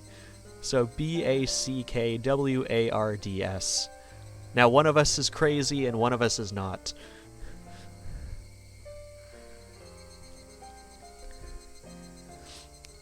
I went past the shopping street, made a turn. Oh, I pressed the wrong button and got the chat log. Oh, I think this is actually a new background. I don't think we've actually seen this one before. The backgrounds do not change, however, so we will not spend time looking at different backgrounds that do not exist. It wasn't overly hard to spot the sign with Irie Clinic written on it. Trick question, I was supposed to spell the word backwards. What about spelling the word reversed?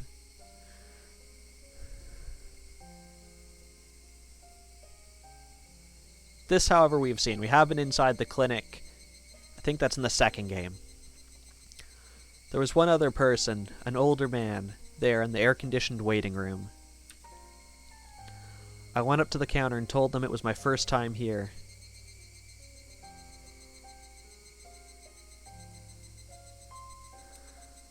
The man behind the counter glanced at the clock and said that there would be a short wait. It was almost 5. Clinic hours would be ending soon.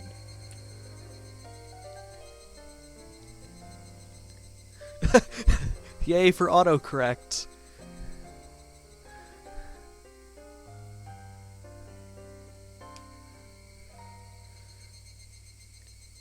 Drow cab.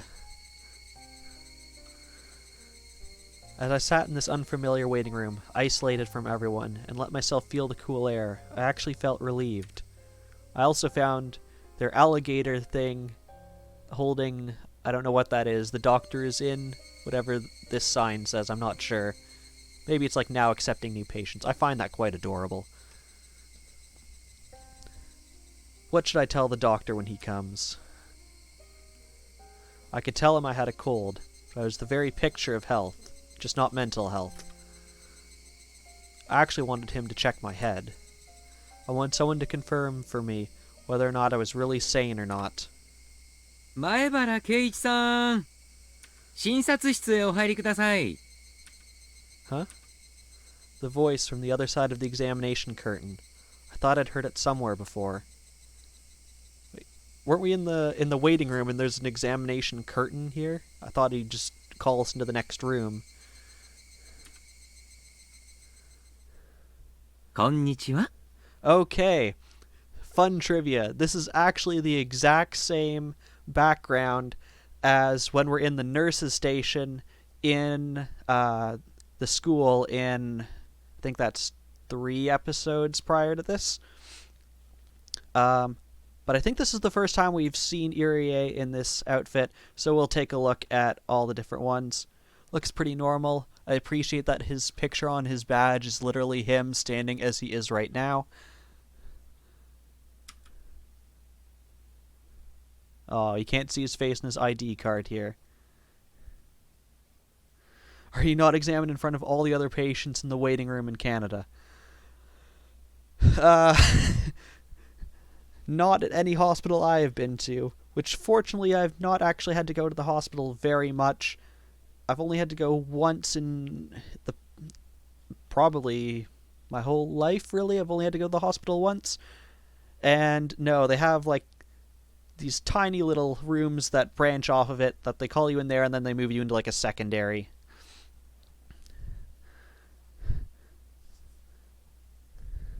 But I could see that as being quite awkward. You're in the middle of all the other patients and like, okay, I need you to drop your pants now. Thank you very much. ここでお会いするのは初めてですね。監督ってお医者さんだったんですか? I'm pretty sure he told us he was a doctor at one point, or at least he works at this clinic. Now that you mention it, he didn't seem to know his way around and he was looking at my shoulder in the nurse's office. It would make sense if he was actually a doctor.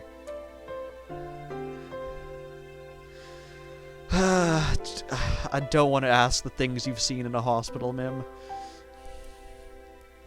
Come to think of it, our teacher did call him Irie Sensei, didn't she? 一応お医者さんなんかやっています。 Wait, more or less a doctor? No, no, no. You can be a doctor, or you cannot be a doctor. You cannot be more or less a doctor. お医者さんはいいですよ。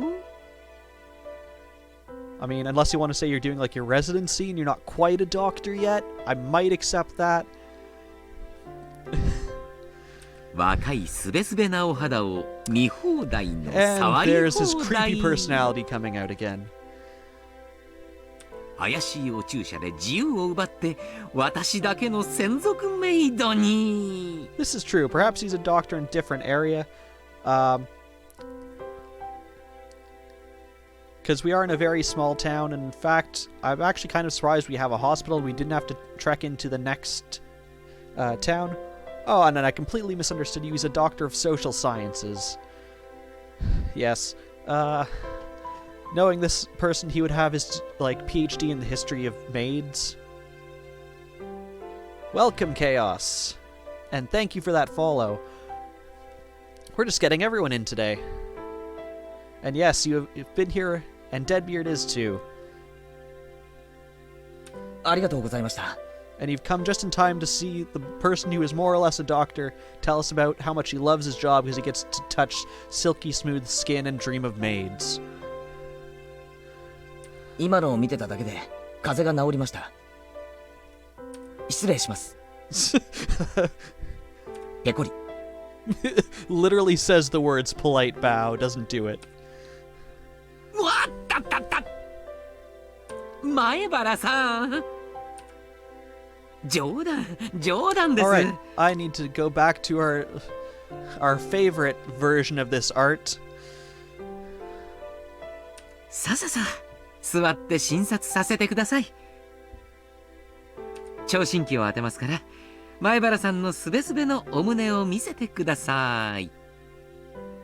He said he is more or less a doctor, which makes me not believe him that he is in fact a doctor.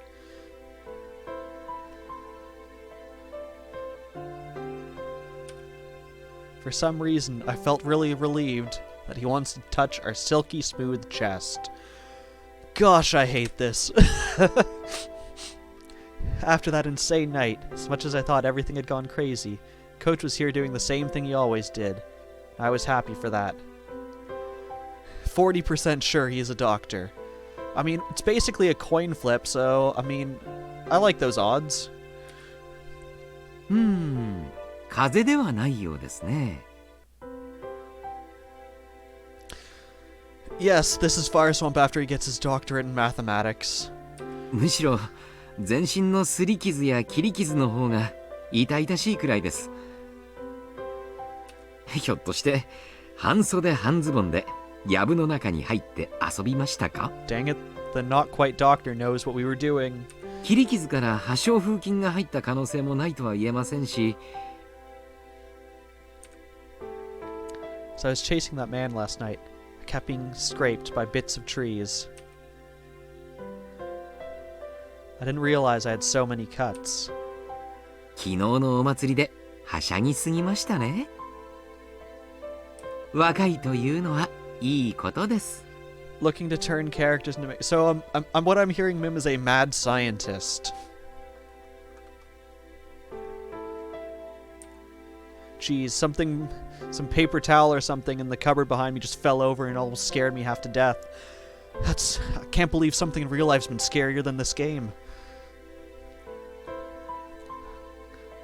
Once again, I apparently went to the festival. 監督も行ったんですよね。 Yes, he's awfully familiar with signs of hiding in the bushes. I mean, I think that's just a hobby for him, hiding in the bushes, spying on maids. お祭り。ええ、もちろんですよ。私こう見えても綿流しの実行委員会の役員ですからね。俺に会いましたか？ This coach wasn't the same coach that I'd always known. I felt like I could trust him more than my weird friends, so I asked. Geez, if this is the kind of person you can trust... Man. 実は私、本部テントでずっと会長さんたちとお酒を飲んでたんで、全然お祭りは見て回ってないんですよ。I mean, that also sounds like a good time. 前原さんには会ってないと思います。そうですか。変わった質問をしましたね。ひょっとして今日寝不足ですか？いけませんよ。成長期はよく食べよく寝て育つんですから。Coach let out a laugh. He didn't laugh in an unnatural way like Mion and Rena did. Coach was okay. And apparently, according to Mim, he also looks at our injuries and sees that we are also a man of culture. He was the coach from the world I knew. He wasn't someone from this abnormal world. こんな話、きっと変だと思うんですけど、笑わないで聞いてほしいんです。ええ、どうぞ。思春期のシャイな悩み、大いに歓迎ですよ。Oh gosh, he wishes to guide us into puberty. 俺と瓜二つな人間がいるなんてありえますか？ Coach hadn't expected that question at all and couldn't say anything for a moment. But then he smiled calmly and quietly answered. 迷信ですが、世界には自分と全く同じ顔をした人があと2人いるなんて話を聞いたことがありますね。いるならぜひお会いしてみたいものですが。あとおとぎ話にも自分の分身が登場する話がいろいろありますよ。ドイツのおとぎ話に出てくるドッペルのお化けなどは有名です。ドッペルのお化け？ええ、自分の姿に瓜二つなんだそうです。Deadbeard, if you fuse beards with the two other people that look identical to you, that beard will take over the world. 不幸の前触れなんだそうで、これにあってしまうと近いうちに死んでしまうみたいな話らしいですよ。Yes, maybe one of them is actually the doctor.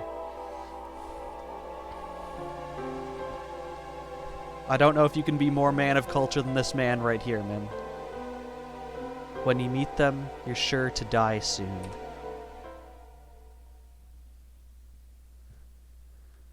The story ended directly in death, plain and simple. It made my spine tingle.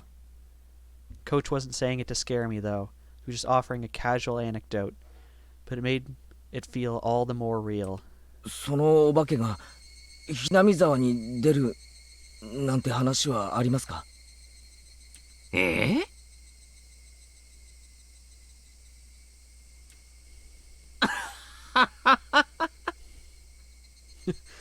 That's Chewbacca's origin story is the fusion of beards. さて、どうでしょう。 So, if there's like baby Yoda, are you baby Chewbacca?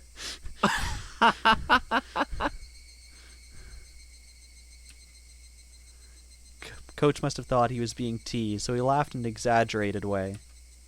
But when I didn't smile along with him, his laughter steadily grew fainter. すみません。ちょっと真面目な話のつもりだったんで。いえ、こっちこそ笑ってすみませんでした。何か気になることでもおありですか？ I wondered if I should tell him.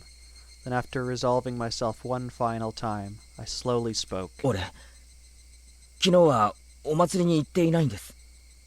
そうでしたか。お祭りは来年もあります。その時また。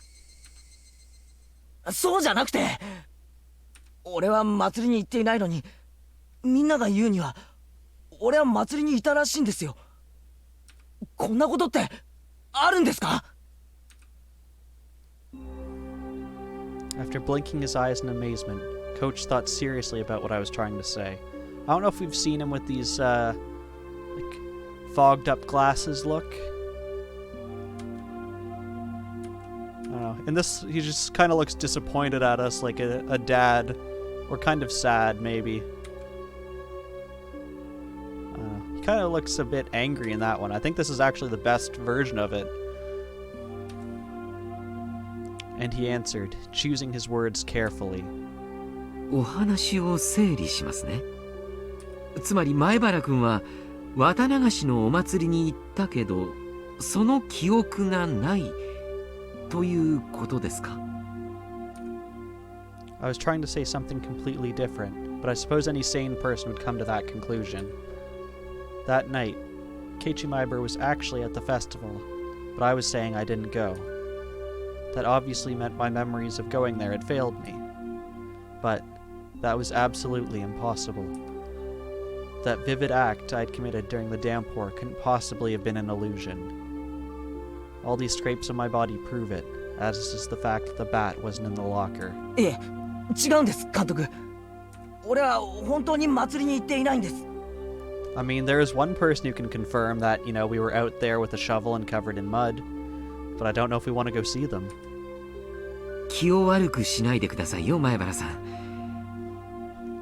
前原さんにはこれまでに気づいたら見知らぬ場所にいたとか、そういう記憶の欠落を経験されたことがありますか？ないです。それに記憶を失ったとかそういうのじゃない。だってその祭りの時間には別の用事を確かにやっていましたから。And I was going to ask what we were 寝てて doing. 意識がなかったとかそういうのじゃありません。その用事は間違いなく。I mean, he's clearly going insane at this point. 大変失礼ですが、 So I 何かの思い込みでなく。don't know. He's definitely shooting himself in the foot, but is that worth it for your sanity?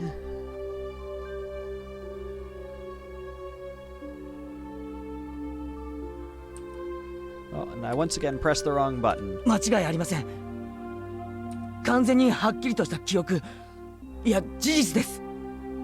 お祭りの時間に神社にいなくて、よそで別の用事をしていた。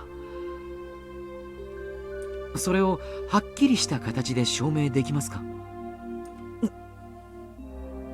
Yeah, he has this character, man, where basically he's too curious for his own good and will end up saying things he probably shouldn't to get an answer, and he ends up paying way too much cost for the answer he's looking for. That's right. I can't tell him I just murdered someone instead. Thinking it through brought me to this. There's only one way to prove I wasn't really at the festival yesterday. And that was to show that there was no doubt I'd killed her uncle. Coach saw me struggling to answer, and his eyes looked a little cold. I guess they would. After all, from Coach's perspective, I was just a weirdo sputtering nonsense. 少し横になりましょうか。心を落ち着けて楽にしましょう。別に横になりに来たわけじゃありません。遠慮します。少し神経に高ぶりがあるようです。鎮静剤を注射して少し目をつむってみませんか？それで。俺は異常者じゃない。I realized Coach was treating me like a deviant, so I raised my voice. 気に障ったなら謝ります。ですからどうか落ち着いて。俺は絶対に祭りには行っていない。それは本当に間違いないんです。分かってます。分かってますから、どうか落ち着いて深呼吸を。あんたは全然分かっていない。Coach was stunned and stared in stupefaction. 分かっていますよ、前原さん。あなたは昨日はお祭りに来なかった。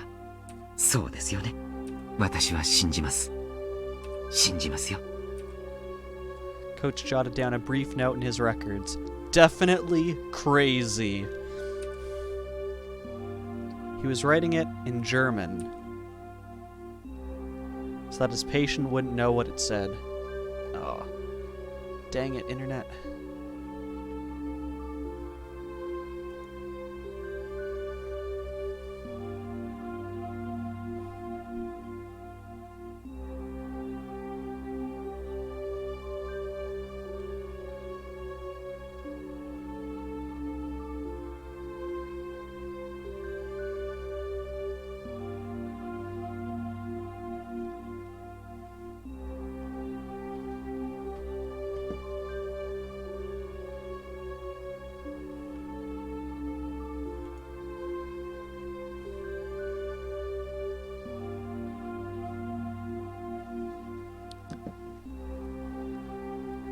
Okay. Sorry about that. My internet did a big oof, as Mim has said. But it looks like it's back.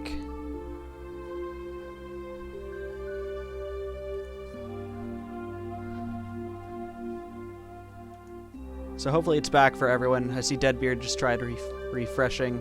Oh, and the uncle got me. There we go, I'm back, or there we go, the uncle got me. Which are you more excited for, Mim? Yes, sorry, so my internet blipped a little bit. I'll just go back over quickly. Why not both? Just in case people missed something. So we got mad at the doctor. He tried to calm us down, saying he believes us. Jotted down some notes, but he was writing it in German, so we don't know what he said. I am definitely sure he's writing down, "Patient is totally crazy." And that's where we're at.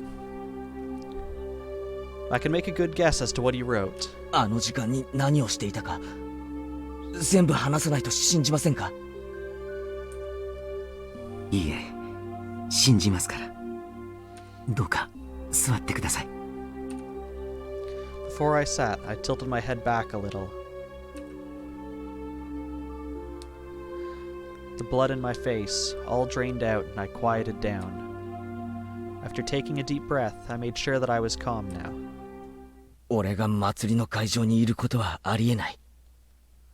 なぜなら、その時間に俺は。Should I tell him or not? I really didn't want to go on living like this, feeling this horrible. And I said them. The final, fatal words. 聡子の王子を殺していたからです。Well, he didn't listen to us, Deadbeard. He told him anyways. I could smell the concrete in the room. I could feel the air around us sharpen. Nobody moved. Only the sound of the clock ticking told us time hadn't stopped. With his mouth wide open, Coach even forgot to blink for a little while. あなたが聡子ちゃんのおじさんを？ Yeah. It's fine now, Keiichi, my bro.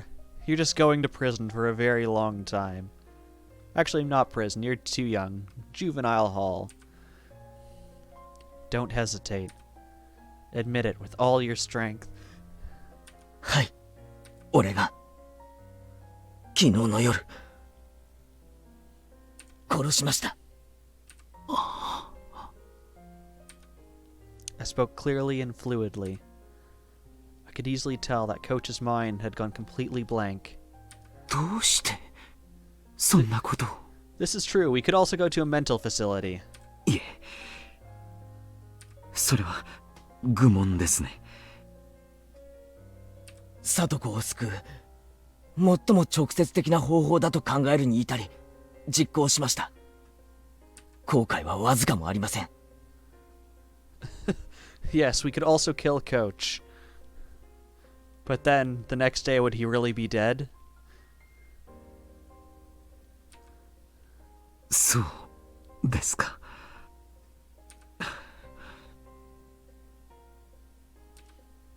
Coach smiled thinly and nodded a bit. だから俺は祭りの会場にいるわけがないんです。I left the brightness of my house for the darkness of the outside. After that, I dug holes, made phone calls. I had my hands full. And then I attacked him, killed him, and buried him. It was pouring hard at the time. The festival started that evening, but was suspended due to the rain. There were no gaps in my memories. From the late afternoon until it started to rain, there was no time for me to possibly have gone to the festival.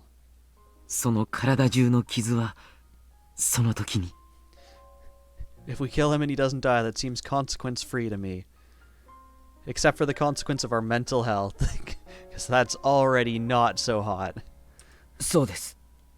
聡子の家を少し行ったところに林道がありますよね。あそこで襲い逃げるあいつを追い町に至る一本道で殺すに至りました。それは本当に？ Killing her uncle, it wasn't some wild fantasy. I could tell that Coach didn't believe me. So I spoke slowly, not letting myself grow excited. 本当です。サトシのバットで殴り殺しました。そのバットはあいつが乗ってきたバイクと一緒に沼に捨てました。Doctors can be uncles too. But we do know from a fact of a previous conversation with him that he is both unmarried and does not have any children, although he wishes Sadako was his daughter, partially because he likes her and partially because he likes her skin, and that's totally creepy. 死体は殺した場所に穴を掘り埋めました。すべて自分が一人でやりました。さとこちゃんの叔父はバイクで通りかかったんですね。ではあなたはそれを期待して延々と待ち伏せを。あいつが家から出ないことは想定していました。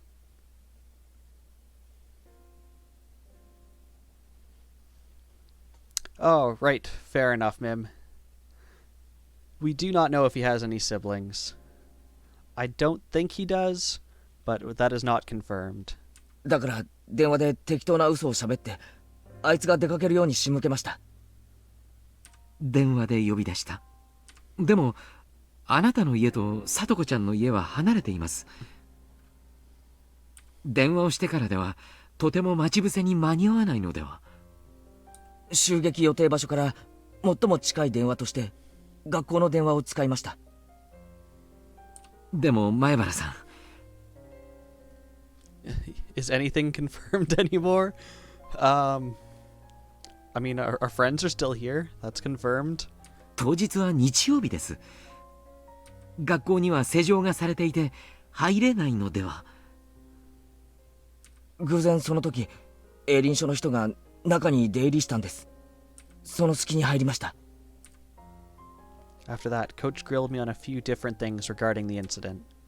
He made sure to question me carefully, looking for any contradictions in my account. 信じましょう。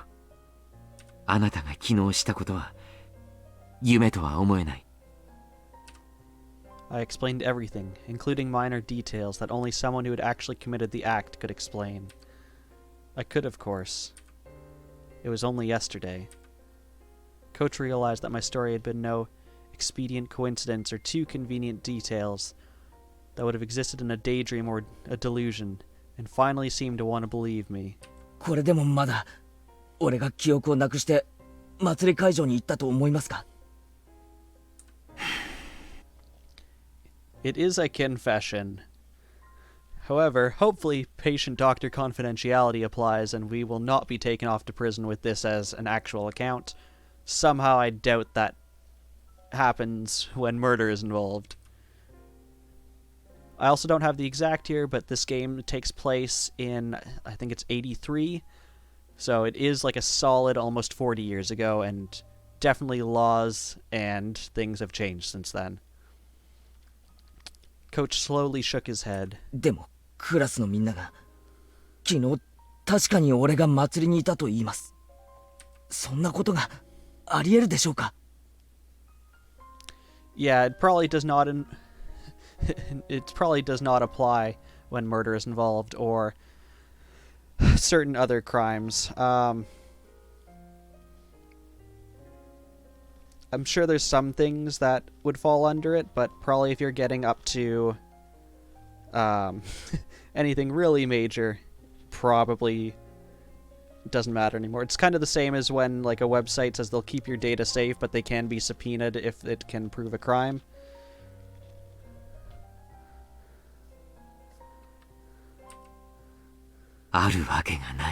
Chapter 4 Prison. You're reunited with your uncle, who is serving time for unrelated crimes.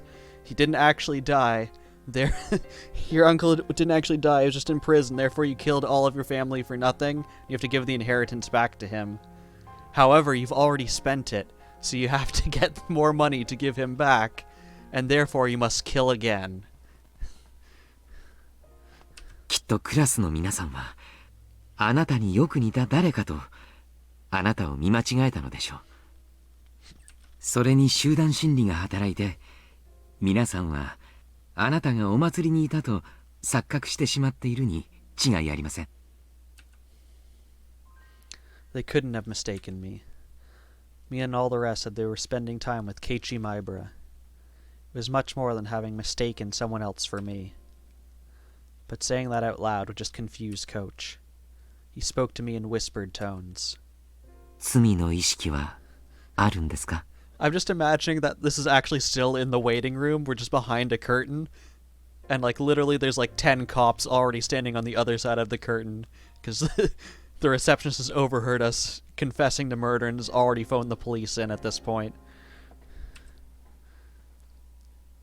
It didn't sound like he was criticizing me. And even if he had, I would have flatly said the same thing. ありません。あいつのいなかった平穏な時間を取り戻すために行いました。だから俺はあいつを殺したことなんかさっさと忘れて、これまで通りに生活するつもりです。あいつが現れる前、聡子がいつも見せてくれたあの笑顔が戻った時、ようやく全ては終わります。While the other patients are gobsmacked, suddenly your broken thumb doesn't seem so bad, does it? 犯行を誰かに目撃されたということは？ It's like, I think I might have had a cold, but I'll just go to the pharmacy and just, pick up some over-the-counter medicine. It's fine. ないと思います。目撃されてれば、もうとっくに逮捕されてるでしょうから。私は医者です。人の命を救う職にあります。だから私から人間の命を奪うことを肯定する旨の発言はできません。だから私はあなたにこう言います。Coach slowly rose and placed a hand on my shoulder. 聡子ちゃんを救ってくれてありがとう。Coach's eyes started shedding warm tears. When I looked at him, I started to feel some tears of my own.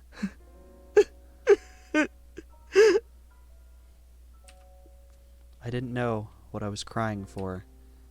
And so, for a little while, the two men in the room fought back their tears.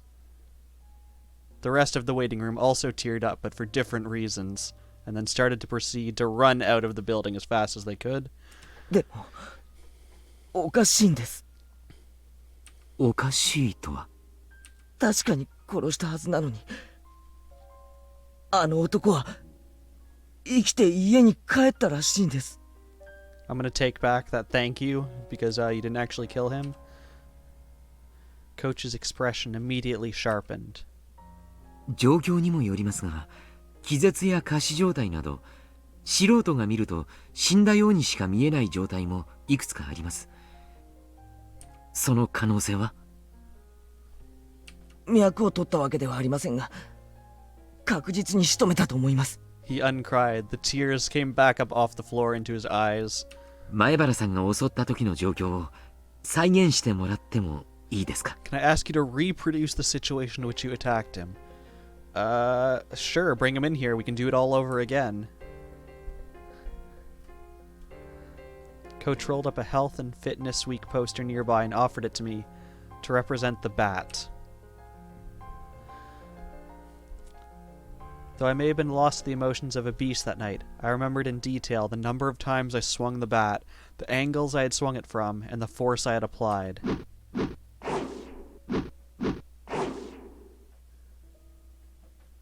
Using Coach as a stand-in for the uncle, I reproduced them over, one by one. そしてあいつが足を取られてよろめいた時、脳天にこう叩きつけました。その時これまでとは違った手応えがありました。頭蓋骨が割れたんだと思いました。We accidentally killed Coach with a poster. Coach was calmly analyzing this information, using the places I'd struck and the situation at hand, to find out what the state the uncle's body had been in. そして死んだかどうか自信が持てなかったので、倒れた後も何度か殴りつけました。その時の反応は？ What if we're the ones who are dead, guys? What if we're the ghost? 初めは殴るたびに体が跳ねるような感じがありましたが、やがてそれもなくなり、何の反応もなくなりました。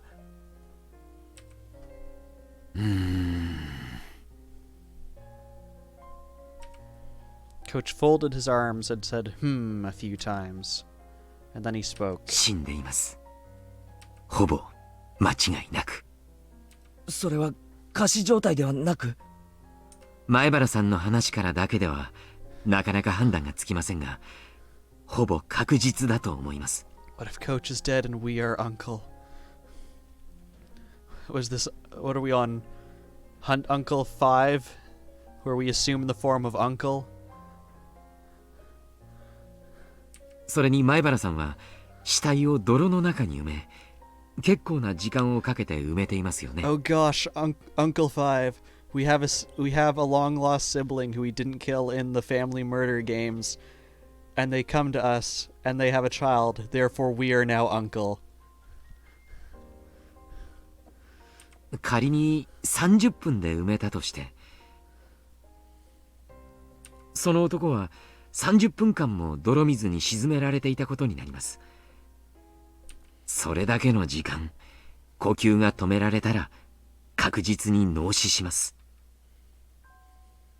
殴った強さ以前に埋める過程で確実に絶命したと。そういうことです。30分間泥に埋められていて生きていられる人などありえません。ありえないですよね。でも聡子は生きてると。 Coach, a doctor, just gave his stamp of approval that he was dead for sure. And it made it seem all the more unfair that he could still be among the living. 前原さん、これはとても恐ろしい想像なのですが、前原さんが殺した相手が叔父でなく別人である可能性は。 See, my mind went a different direction. My mind went to Sadako was just so traumatized by her uncle that she made it up that he was still there, even though he wasn't. But the doc here is like, what if we just killed someone else? He's right. That could be why it cleared up the inconsistency of my definitely having killed someone, but him still being alive. そんなはずはない。だってほら、監督と一緒に聡子の家の前で酒瓶の袋を運んだ時、窓から顔を出した男がいたじゃないですか。あいつですよね。聡子の叔父は。ええ、間違いありませんよ。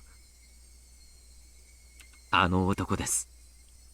実はもう一人叔父がいるなんてことは。聞いたことがありません。あの男だけです。あいつの特徴を教えてもらえますか。まず身長がですね、 His height, his three sizes. 175、もう少しあるかもしれません。 Just like pulls up his chart from across the room. In order to eliminate the worst possibility that I'd killed someone else, Coach began to thoroughly compare what the man in his mind looked like to what I had told him the person I killed looked like. Dang it, hitting the wrong button. Dang it, Butterfingers. But no matter how in-depth my description went, none of the characteristics differed. The uncle's traits, according to Coach, were all exactly the same as the person I'd killed. But those traits were all extremely vague, and they weren't particularly distinct at a glance. もっとこう絶対にあいつだと識別できる特徴はありませんか。そういえば私は見たことありませんが、聡子ちゃんが昔背中に虎だかなんだかの入れ墨があるなんて言っていたような気がします。 Sadly, I don't think we took off his shirt to examine his back. 入れ墨。 That was really important.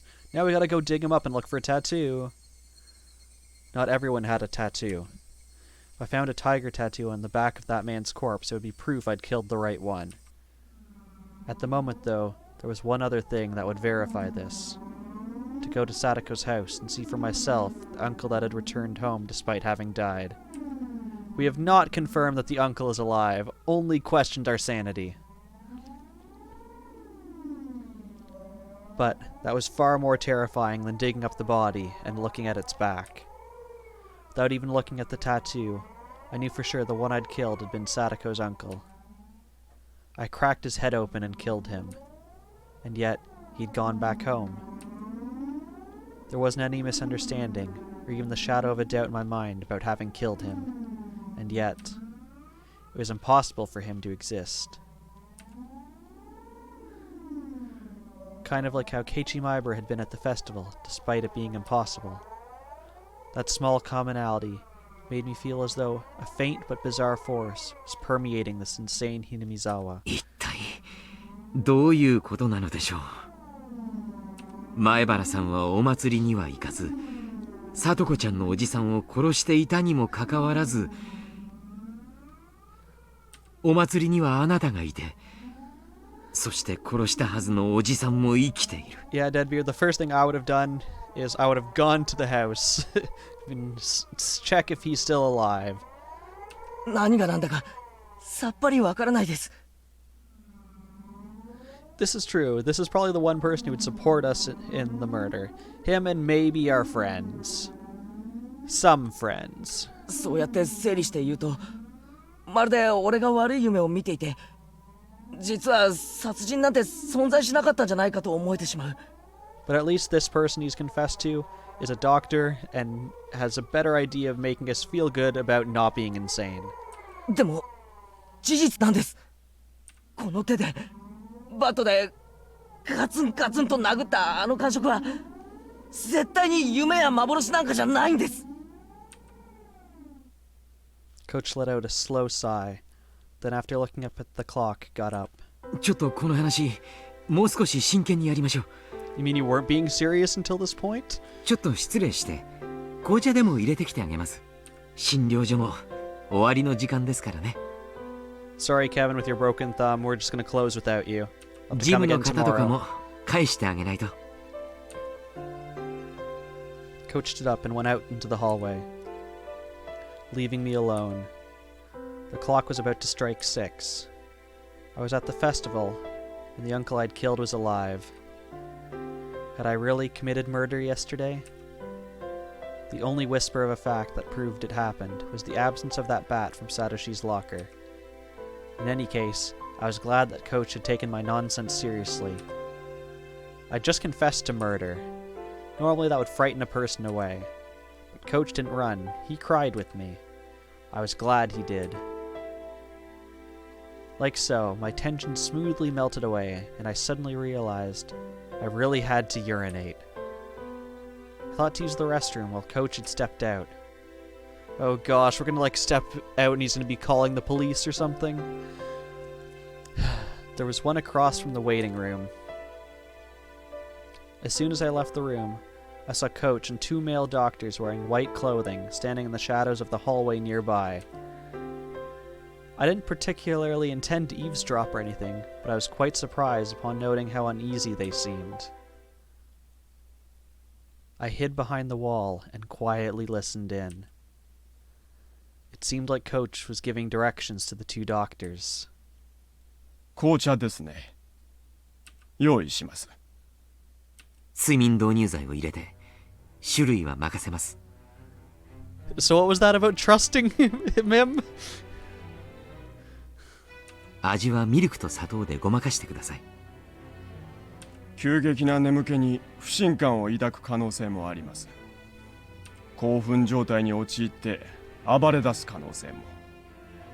その場合は取り押さえましょう。男性スタッフはまだ何人か残ってますか？山犬が1人、それに私たちを含めて3人です。I love his. How many male staff are still here? 1 dog, and then three actual humans. The dog is the most important part of that. What was all this? I think I was already agitated, despite what Coach said. Was that it? Was it just a casual conversation? It was only sounding unbelievable to me. Coach said he would bring some black tea and left the room. And then, in the shadow, he was telling his subordinates to put some kind of sleeping powder in the tea. Plus, they were getting extra help in case I thought the sudden sleepiness was suspicious and started getting violent. Hey, wait, Keiichi Maibara. Calm down. Calm down. There's no way something this stupid could be happening. Yes, it is, because we are that kind of stupid. I mean, he was genuinely listening to my story. He even cried with me. I thought he was the one person in Hinamizawa who would understand. This was...作り話か虚言の兆候があり、特に昨日の記憶が完全に混乱。虚実の区別の喪失、多重人格等の精神障害に酷似しています。でもこんな急激な精神障害の発症は普通では考えられません。あるいは先天的、もしくは引っ越し前からそういう兆候があったのか。引っ越し前に精神科に通院例がないか調べたいところです。とにかく前原さんには穏便にお休みいただきます。 Quiet nap. Sure. The two doctors nodded deeply. 前原さんのご両親にも連絡しておいた方が良いですね。何と言えばいいか言葉が思いつきませんが。 Hi, your son's at the doctor's. By the way, he's insane and we had to knock him unconscious. You should probably swing by soon. 彼の自宅の電 Sleep 話 so 番 I 号を調 can べて touch く your ださい。 skin. My eyes, still moist, began to shed tears once more. This was too cruel. I really thought he had actually understood and had believed what I'd told him. But now, from the other side of that wall, he was bluntly treating me like a crazy person. The parents get there and he has Keiichi and a maid out. I'm quite sad there was part of this where in the anime he loses a penalty game and does have to wear a maid outfit home, but they did not put it in this game.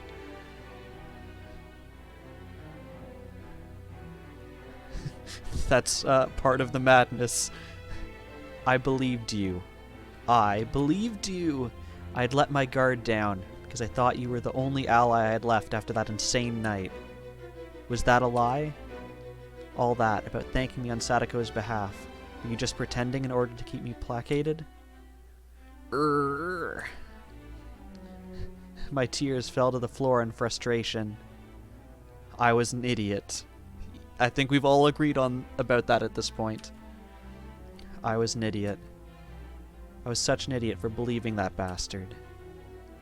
I heard footsteps approaching the doctors. A man in a dress shirt with no tie came running up. Is it in English? Let me... I believe there's a setting. It doesn't appear to be. It looks like you can only set the subtitle language, not the actual voice language. However, there is an anime based on this game, and it is my favorite anime, and that one I know for sure has dubbed.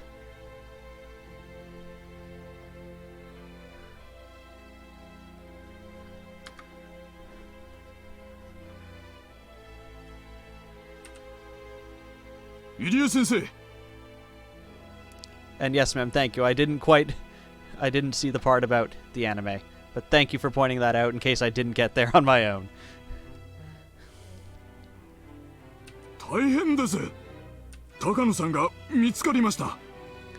Oh gosh, we have another dead person? 高野さんが一体どこに？それが山中で焼死体で発見されたらしく。死んだ？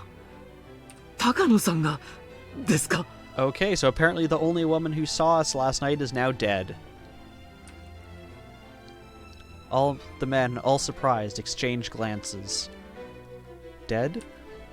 Takano-san?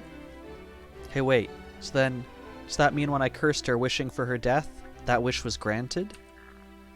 焼死とは一体どういうことですか？それは事故ですか？県警の発表では他殺の可能性が極めて高いと。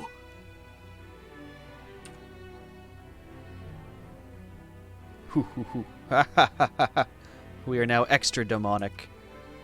As I cried, I laughed quietly. Serves you right. Serves you right. If I hadn't run into that woman, my murder would have been perfect. Except now, we've just told other people about our murder. But she had to come driving up to me and try to coerce me like that. I regretted not having killed her on the spot, but now she was dead anyway. My curse, my wish for her demise, it was fulfilled. Serves you right. Serves you right. リサさんが死に、高野さんが死に、一体ひなみ沢には何が起こっているというんですか？まさかこれが今年のお社様のたたりだなんて言うんじゃないでしょうね。Like hell I'd let the curse be real, Coach said. Everyone present just nodded as Coach cursed at no one in particular. Cuckoo. Yes, maybe it wasn't Oyashiro-sama, but this was definitely a spell, a curse. I wished for her to die. So she did. If this wasn't just a coincidence, and she just died because I'd wished for it, then you'll die next, Coach. You betrayed me. You pretended to believe in me, but deep down you thought I was a madman. You looked down on me with all that pity in your eyes. では、とりあえず紅茶の準備を。紅茶は私が持って入ります。私以外には彼は心を許さないようですからね。Shit. What do I do? What do I do, Keiichi-maru? Also, the fact that he really had to go to the bathroom and he's just been holding it in this whole time. This time, I heard the voice of a nurse. 入江先生、あ、いらっしゃいましたか。お電話です。今ちょっと忙しいので、後でかけ直すと伝えてください。誰からです？沖宮警察の大石様ですけど。Oh, great! The police are calling now too. あっちゃー、悪いタイミングですね。出ます。Coach left to go answer the phone. The other men headed towards the room with the teapot to make the black tea like Coach had ordered them to. Yes, I've seen no mountain dog and I am disappointed. Fortunately, Coach having to take that phone call meant there would be extra time for me to act. I had to decide what to do now. Would I let him make me drink the sedative-infused tea, or be held down and thrown into a mental hospital? Nothing would come from starting a brawl here.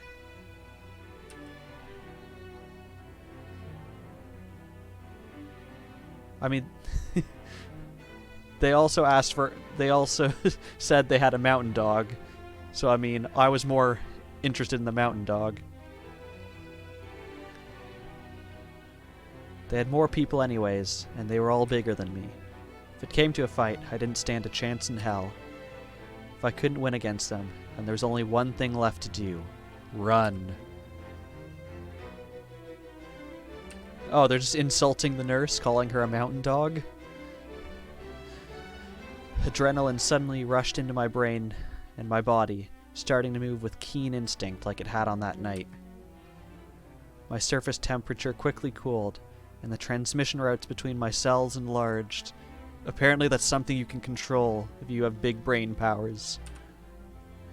Using 360-degree visual information, I searched for an escape route.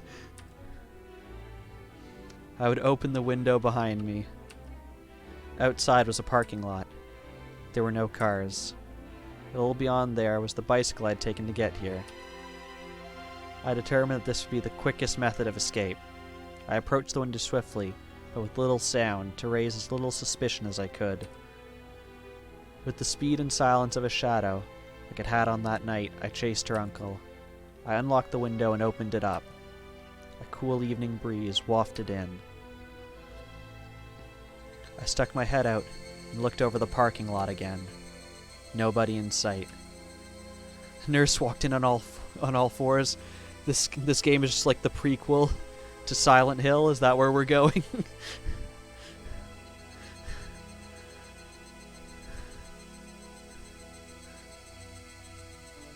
No need to hesitate. I quietly crawled outside and closed the window behind me. Yes, I realized that after your woof comment.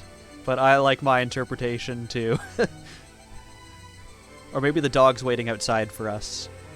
There's no person in sight, but there is a dog, and we've underestimated this dog. Why not both? I held my breath and listened carefully. Nobody seemed to have realized I'd run. I looked around. Then I jumped on my bicycle and zoomed away. The pedals clattered under the force. Had my bike always creaked like this? Did the pedals always whine every time I pushed down on them? My bike wasn't the only one crying, though.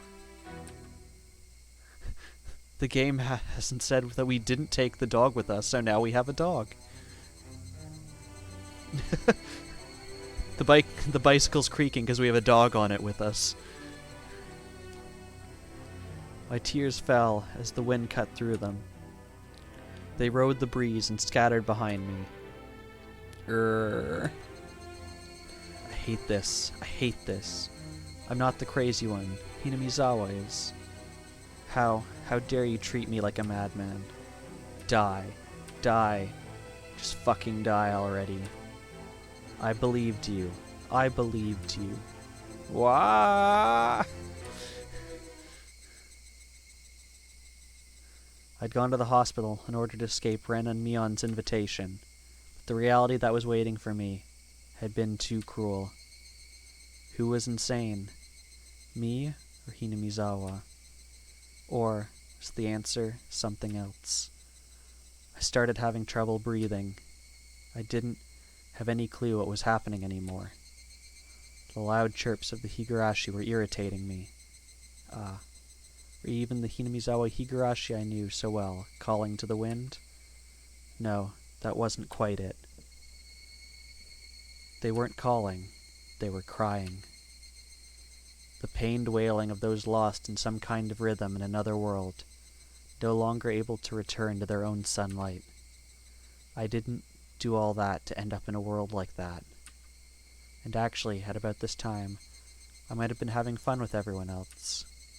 Sadako would have gotten her smile back after realizing her uncle would never come home. She might have shown it to us at our first club meeting in a while. That was the kind of world I wished for. So what was this? Why did I end up in such a strange, ghastly world?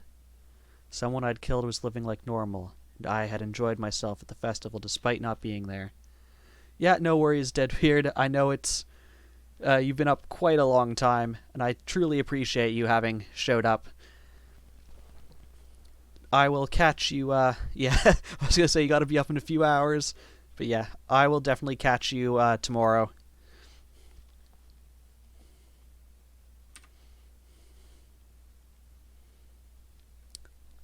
I don't want it. I don't want this strange world. When did it start to go wrong? When? When? No matter how much I thought about it, I never understood. I rode swiftly and returned to my home. Yeah, I'm also quite thrilled that you were able to finally catch one of my streams and stick around and just be an awesome person in chat. It had begun to rain during my journey back, and just like yesterday, I was now soaked. But I didn't care about something so trivial right now. Yeah, you have a great night too, man. The pain I felt in my heart that Coach, the one person I trusted, was acting so cruelly was far worse. Did I have no allies in Hinamizawa anymore? The naive thought that I at least wanted my parents to side with me, I stepped up to the front door. Wait, Keiichi. It'll be dark soon, and there's something you want to check, right? Yes. I wanted to dig up the man's corpse and get a look at his back. If there was a tiger tattoo there, I would know beyond a doubt that he was Sadako's uncle. That long night wouldn't end until I was certain.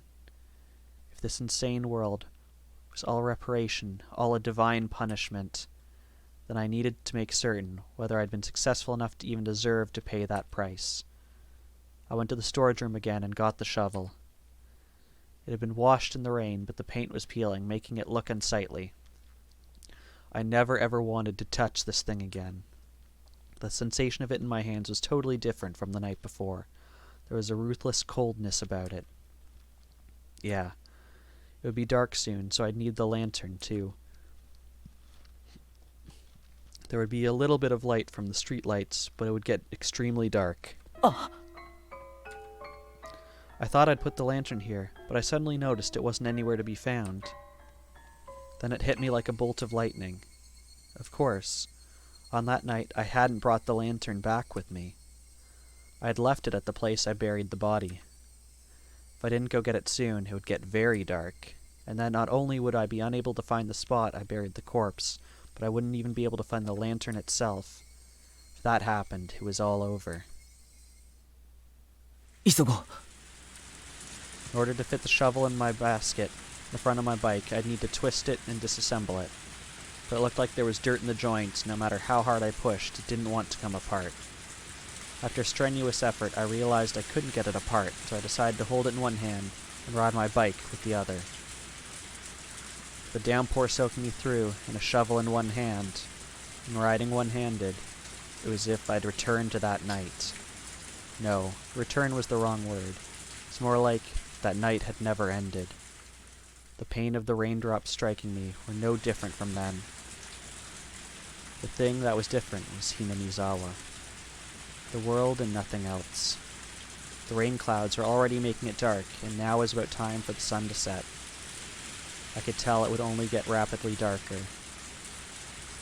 Straight road leading to town, in the middle of it. That should be where I buried it. Yes, it was near that street light. On that night, too, the water from the downpour was splashing down from the street lights, overhanging like a waterfall. The pouring rain was exactly the same as it had been that night, and thus it brought my memories into focus. I left my bike in the bush and stepped into the forest, the ground already soaked with mud. Where had I buried him? Think. The darkness, the shadows, the water, the mud. Everything was the same. Think. And then I spotted the lantern by a fallen moss-covered tree. That's right, I left it right there. If I left the lantern here then, I would have buried him over here. The sensation of standing in the sludge, my feet remembered the spot better than my eyes did. I plunged my shovel into the ground. It's hard. It wasn't here. I just dug it up, so it should have been softer. I stick my shovel down in a few spots to test what they feel like. One of them clearly felt deeper. I recalled where the lantern was, where the trees and things were in relation to each other, and knew it had to be here. Under here slept that man's corpse. There would definitely be the tattoo of a tiger on his back. But if it wasn't there, then I'd made a horrible mistake and killed someone completely unrelated instead. I would be more dazed at the fact that Sadako's uncle wasn't dead than I would regret having gotten someone else mixed up in this. This insane world was punishment for the sin of committing murder. I wouldn't be able to accept it until I'd killed Sadako's uncle for good. And then, without any fear, I'd attack him again. And that time, I would kill him for sure. But what if the tattoo was there? That would mean I'd killed Sadako's uncle. But that would be terribly strange. If I'd killed him for sure, then who was the uncle at Sadako's house this very moment? Impossible. I didn't even know what I was using the word impossible to refer to. I've used the word quite a few times today. If I had to make the words impossible fit just one thing, what would it be? That much was obvious to me. こんなおかしな世界がありえてたまるかよ。 Hey, Bubba Man. How are you doing? I shouted, then turned behind me, and pressed the wrong button again. There was nobody there, of course. It hadn't been bothering me for a while. Those footsteps had followed me this entire day. Stream's been pretty good. Deadbeard was in, Chaos was in for a little bit, and our character's slowly been going insane. Maybe not so slowly, maybe quite quickly going insane. Even just now, an extra set of footprints had splashed behind me. No one was actually there, no indications of anyone even. But they were there. あんたは誰だ？俺がこっちの世界に来てからずっとついてくるな。That's right. Thinking back, the first time I heard those footsteps was after Takano-san and I had parted. Those footsteps were my welcome to this strange inside-out world. No one could be there. I'd get no response. Whoever it was, they just kept staring at me. Yes, Mim has the poorly explain the stream poorly version.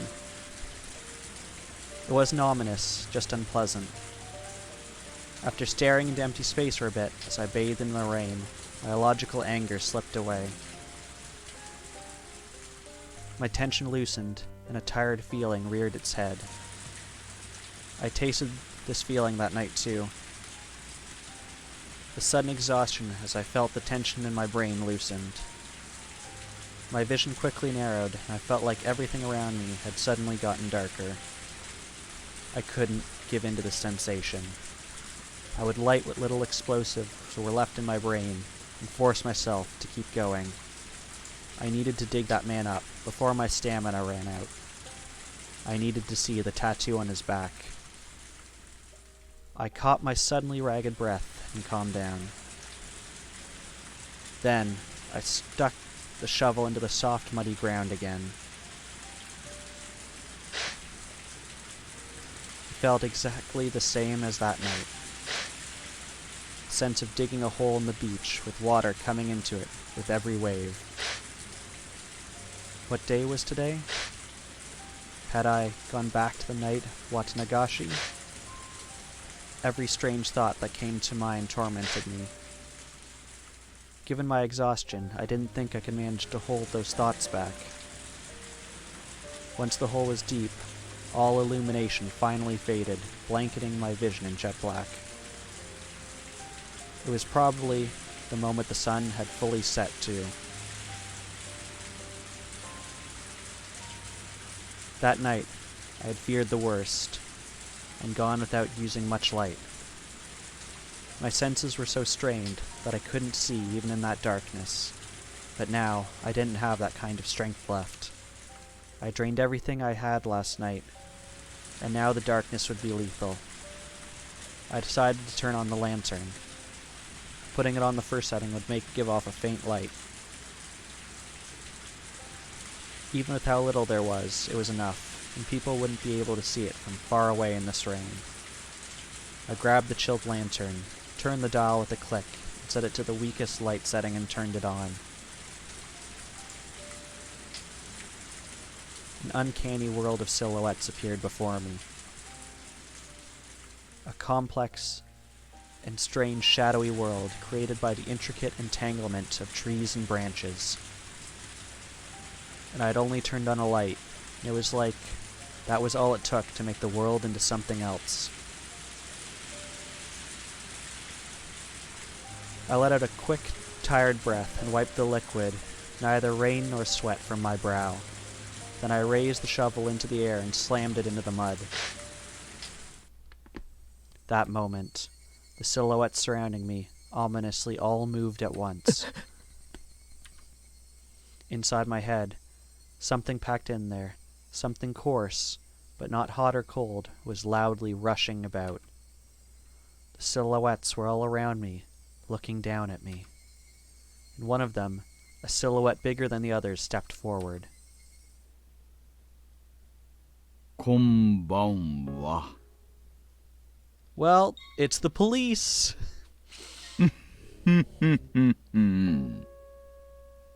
月の綺麗な晩ですね。The coarseness in my brain shot through my whole spine and left me at my waist. The strength in my body all left me through my hips, and I crouched down with a splash into the sea of mud I dug myself. おいし目上の人にはその後に3もつけるとなおよろしいかと思いますが、そうでないと大人になってからいろいろと苦労します。It wasn't only Oishi, 5 or 6 of them in a row, men wearing raincoats. I had no inkling that this many people had gotten so close. It was like, once I turned on the lantern, they just appeared there, sliding out of the shadows. どうぞ、私たちのことは気にしないでください。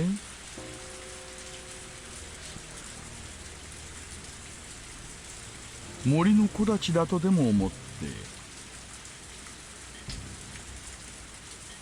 Don't mind them? そうです。私たちのことは気にされず。You just don't want to be the one who has to dig up the お body. 続けになってください。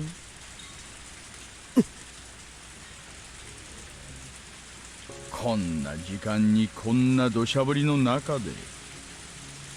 I appreciate the fact that even though it's raining hard, he's still holding his jacket in his arms in this art. そんなにも真剣にやっているんですからね。邪魔なんかしませんよ。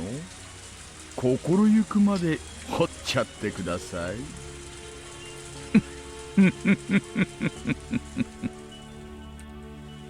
No thank you, I said. When I tried to get up and turn around, 2 men blocked that route. They stood on either side of me and lifted me with amazing strength and threw me into the sea of mud. As I soaked in that mud bath I dug for myself, I looked up at the silhouettes looking down at me. Oishi squatted, picked up my shovel, and threw it at my feet for me. Bounced loudly off the mud and hit me in the face. ほら、続きをどうぞ。続きを。I couldn't bear the oppressiveness of the silhouette surrounding me, and slowly I stuck the shovel into the mud again. I felt like I was digging my own grave. If I kept digging, it wouldn't matter whether there was a tattoo or not, because that man's corpse would eventually appear. It was all over. Surrounded on all sides and nowhere to go.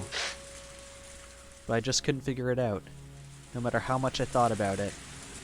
Why were they here? Was it Takano-san? There was only one person who could have made the connection between me and this place. Shit, I knew it. She deserved to die. 手が休んでますよ。Bam. Boy, she kicked me in the back, which took me by surprise, sending me flying into the mud. ちゃっちゃと掘っちゃってくださいよ。雨の中で待たされる方の身にもなってほしいもんです。くそ、そんなに雨が嫌なら帰ればいいだろう。Oishi kicked some mud into my face. 口より先に手を動かしてください。口と手を一緒に動かすのは落語家だけ。ねえ。The men around him didn't react, not knowing quite whether they should laugh, and Oishi glared at them. They started mumbling out pained chuckles. Just who was this guy? I knew the world had changed after that night. But if I went even further back, didn't it start when this guy showed up? That was when our peaceful days had been taken from us. Ever since he showed up in Hinamizawa, things had been odd. Everyone stopped smiling, and the world went crazy.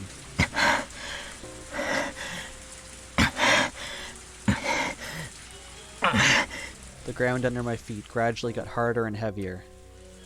At this point, even I started to think something was odd. I hadn't buried him this deep that night, had I? My exhaustion peaked, and I sat down on the spot. いつまで掘ればいいんだよ。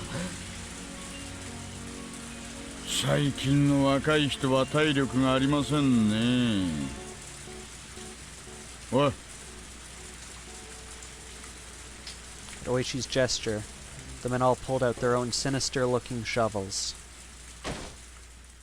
As I watched to daze, one of them grabbed my collar, dragged me out of the hole, and threw me to the ground. The rest of the men stepped into the hole I dug and started shoveling themselves. As I stared at them dumbfounded, Oishi sauntered over and squatted down to look at me directly. 前原圭一さん、あなたの趣味は雨の夜の穴掘りですかな。 When I didn't respond, Oishi took one of the tin buckets they were using to bail out the muddy water, scooped some of it, and splashed the whole thing in my face.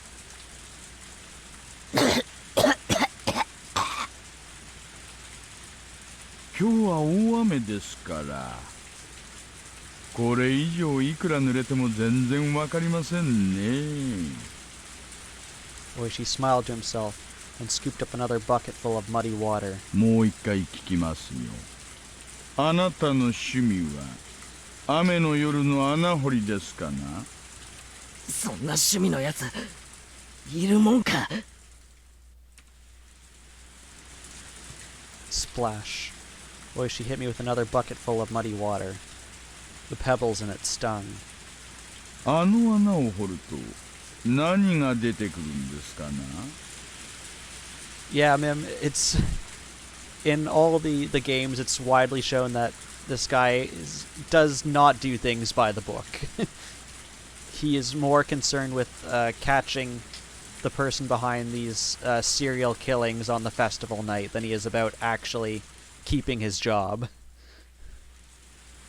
Yes, this is a police officer, and like a high-ranking one at that. 私、花坂じいさんのここ掘れワンワンってのが昔から憧れでしてね。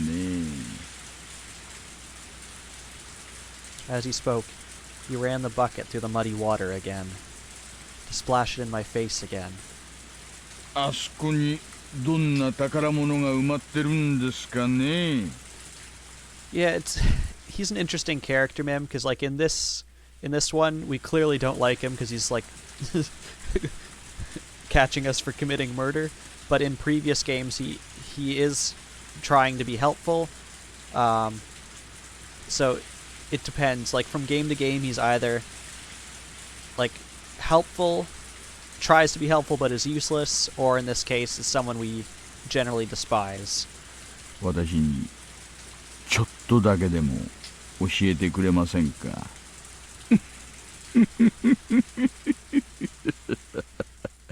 And that's actually kind of how this game is in general. There's characters that you like, but in certain versions of the game, each one like does stuff that annoys you or does harm to you. So everyone kind of has their own flaws, and they're all emphasized, and no one is safe from, I guess, those flaws or having some kind of bad side exposed. If you want to know, then dig on your own time. Fucking pig. I wasn't saying that out loud. Oishi mercilessly drenched me in muddy water. Again anyways. Shit. If only you hadn't shown up, the world wouldn't have gone wrong. Ever since you showed up, things have been strange. Sadako got abused by her uncle, I ended up killing him, and the world went crazy. He was how it all began. Because of this culprit. He splashed another bucket of mud in my face. My insides were seething with anger. Die, you. You die too. If I have some strange power to kill someone by cursing them, like with Takano-san, then you're dead. And it won't be Oishi Urasawa's curse, it'll be mine. I'll curse you and kill you. 反抗的な目つきですね。これを機に少しそのあたりをお勉強してしまいましょうか。今は平和な時代ですがね、私があなたくらいだった頃は何でも鉄拳制裁が普通でして。おいさ。 One of the digging men in raincoats wiped some sweat off and called Oishi over. Oishi tossed the bucket away and then turned around with an evil grin on his face. はいはい、何でしょうか。これを見てください。 Acceptance, or maybe resignation. I wanted to say them. See, blockheads finally found it? Yeah, that's right. I'm the one who killed him. But you're the police, so it's your own job to figure out who he is, right? Come on, prove to me that he's really Sadako's uncle. 何ですかこりゃ。多分古い排水管ではないかと。あそこの用水路につながっているようです。ぶっ壊しちゃいましょうか。どうせ使ってない缶でしょ。 The men all exchanged glances and hesitantly broached another topic. おいさ。もうかなり手応えが固いです。これより深くってことはありえないと思います。掘る場所を間違えました。いえ、初めのうちは明らかに掘り返す感触でした。ですがこのくらいを掘った頃から急に硬くなりまして、多分もともと掘った穴よりも深く掘り進んだのだと思います。じゃあつまり何ですか。ここには穴があって何もなく、ただそのまま埋め直されたと。Well, Mim, how crazy are we now? There's nothing in the hole where we buried him, except an old drainage pipe. 皆さんそうおっしゃるわけで。What? What were they talking about?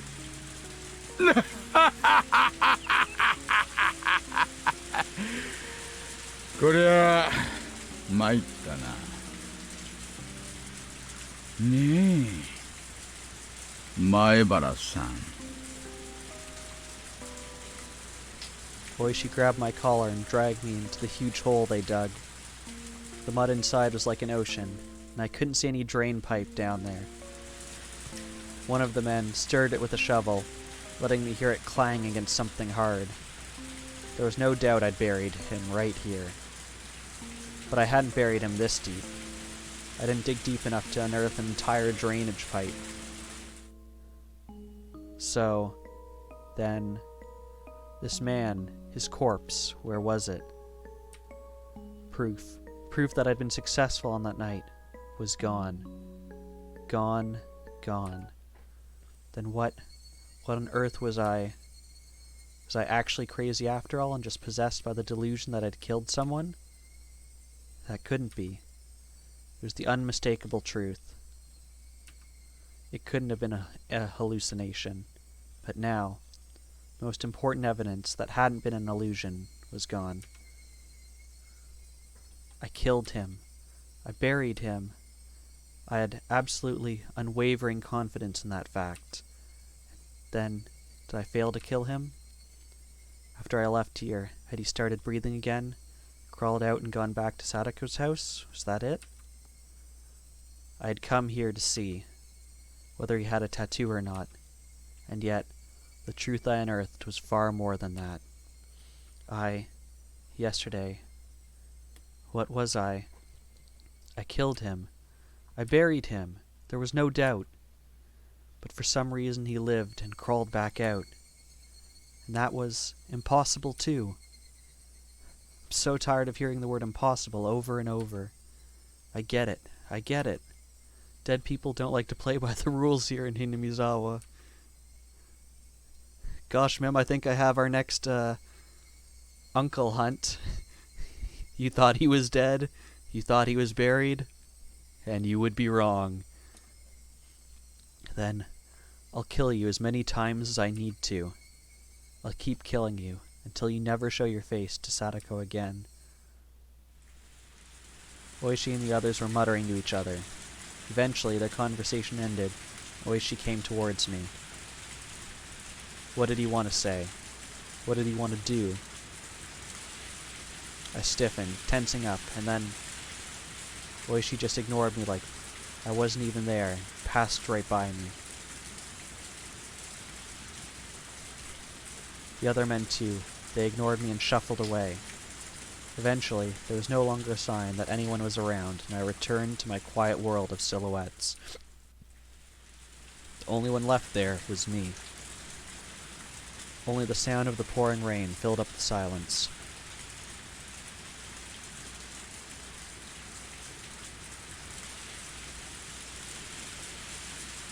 I think that might finally be the end of this long and impossible chapter. We have 2 tips, an inquiry request, and a record of malice. We will read through those 2. Oh, I love the Steam achievement for that. Finishing that chapter is called Gone, with a picture of a shovel. It would be creepy if I like close this window and there's just a picture of his face right behind it. It's different levels of craziness. But yeah, we will read/listen to these 2. Gosh, it scares me. The record of malice is just a blank screen. But we'll go through these 2, and then we will call it for this stream. And I'm pretty sure next stream we will be finishing this up. I think.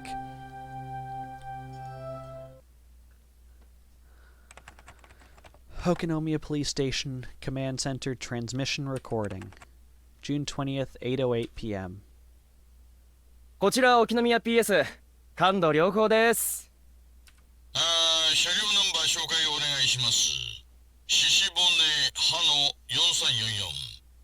4344。 I appreciate the sound effect they have for speaking through the radio. 副将獅子骨歯の4344。少々お時間もらえますがよろしいですか？お願いします。 Number match. Shishibon H4344. Owner redacted. Address redacted. Hinamizawa Village, Shishibone. Vehicle make and model redacted. There's not a whole lot of information here if they keep taking it all out.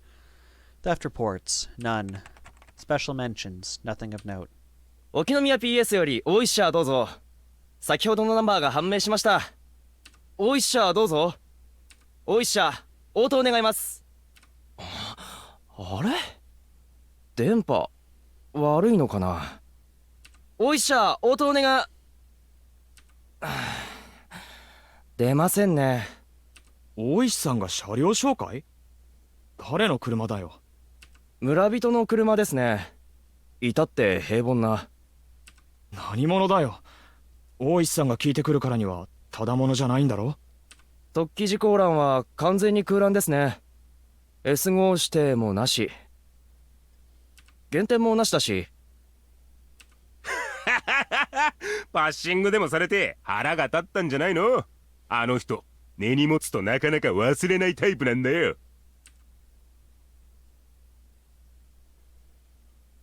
Okay, so we have a normal car that the police officer wanted to hear about and then wasn't able to respond. We have the record of malice. He said it smelled. He said the food smelled. He said it smelled because I smelled. I smell a smelly smell that smells. He said I smelled because I don't take baths. He said to take a bath 3 times a day because I was a smelly person. He said I had to stay in the bath for a very long time, every time. He must be possessed by something too. This is the same thing the man who died said. Why does he know what that man said before? That much is obvious. The same thing that possessed that man is now possessing him. Can't a sudden earthquake make a big hole in front of the house? If it did, he would definitely go and look into it. And then I just have to push him in. I won't give in until I get that chance. I won't give in. I won't cry. I won't give in. I won't cry. Someone is apologizing again.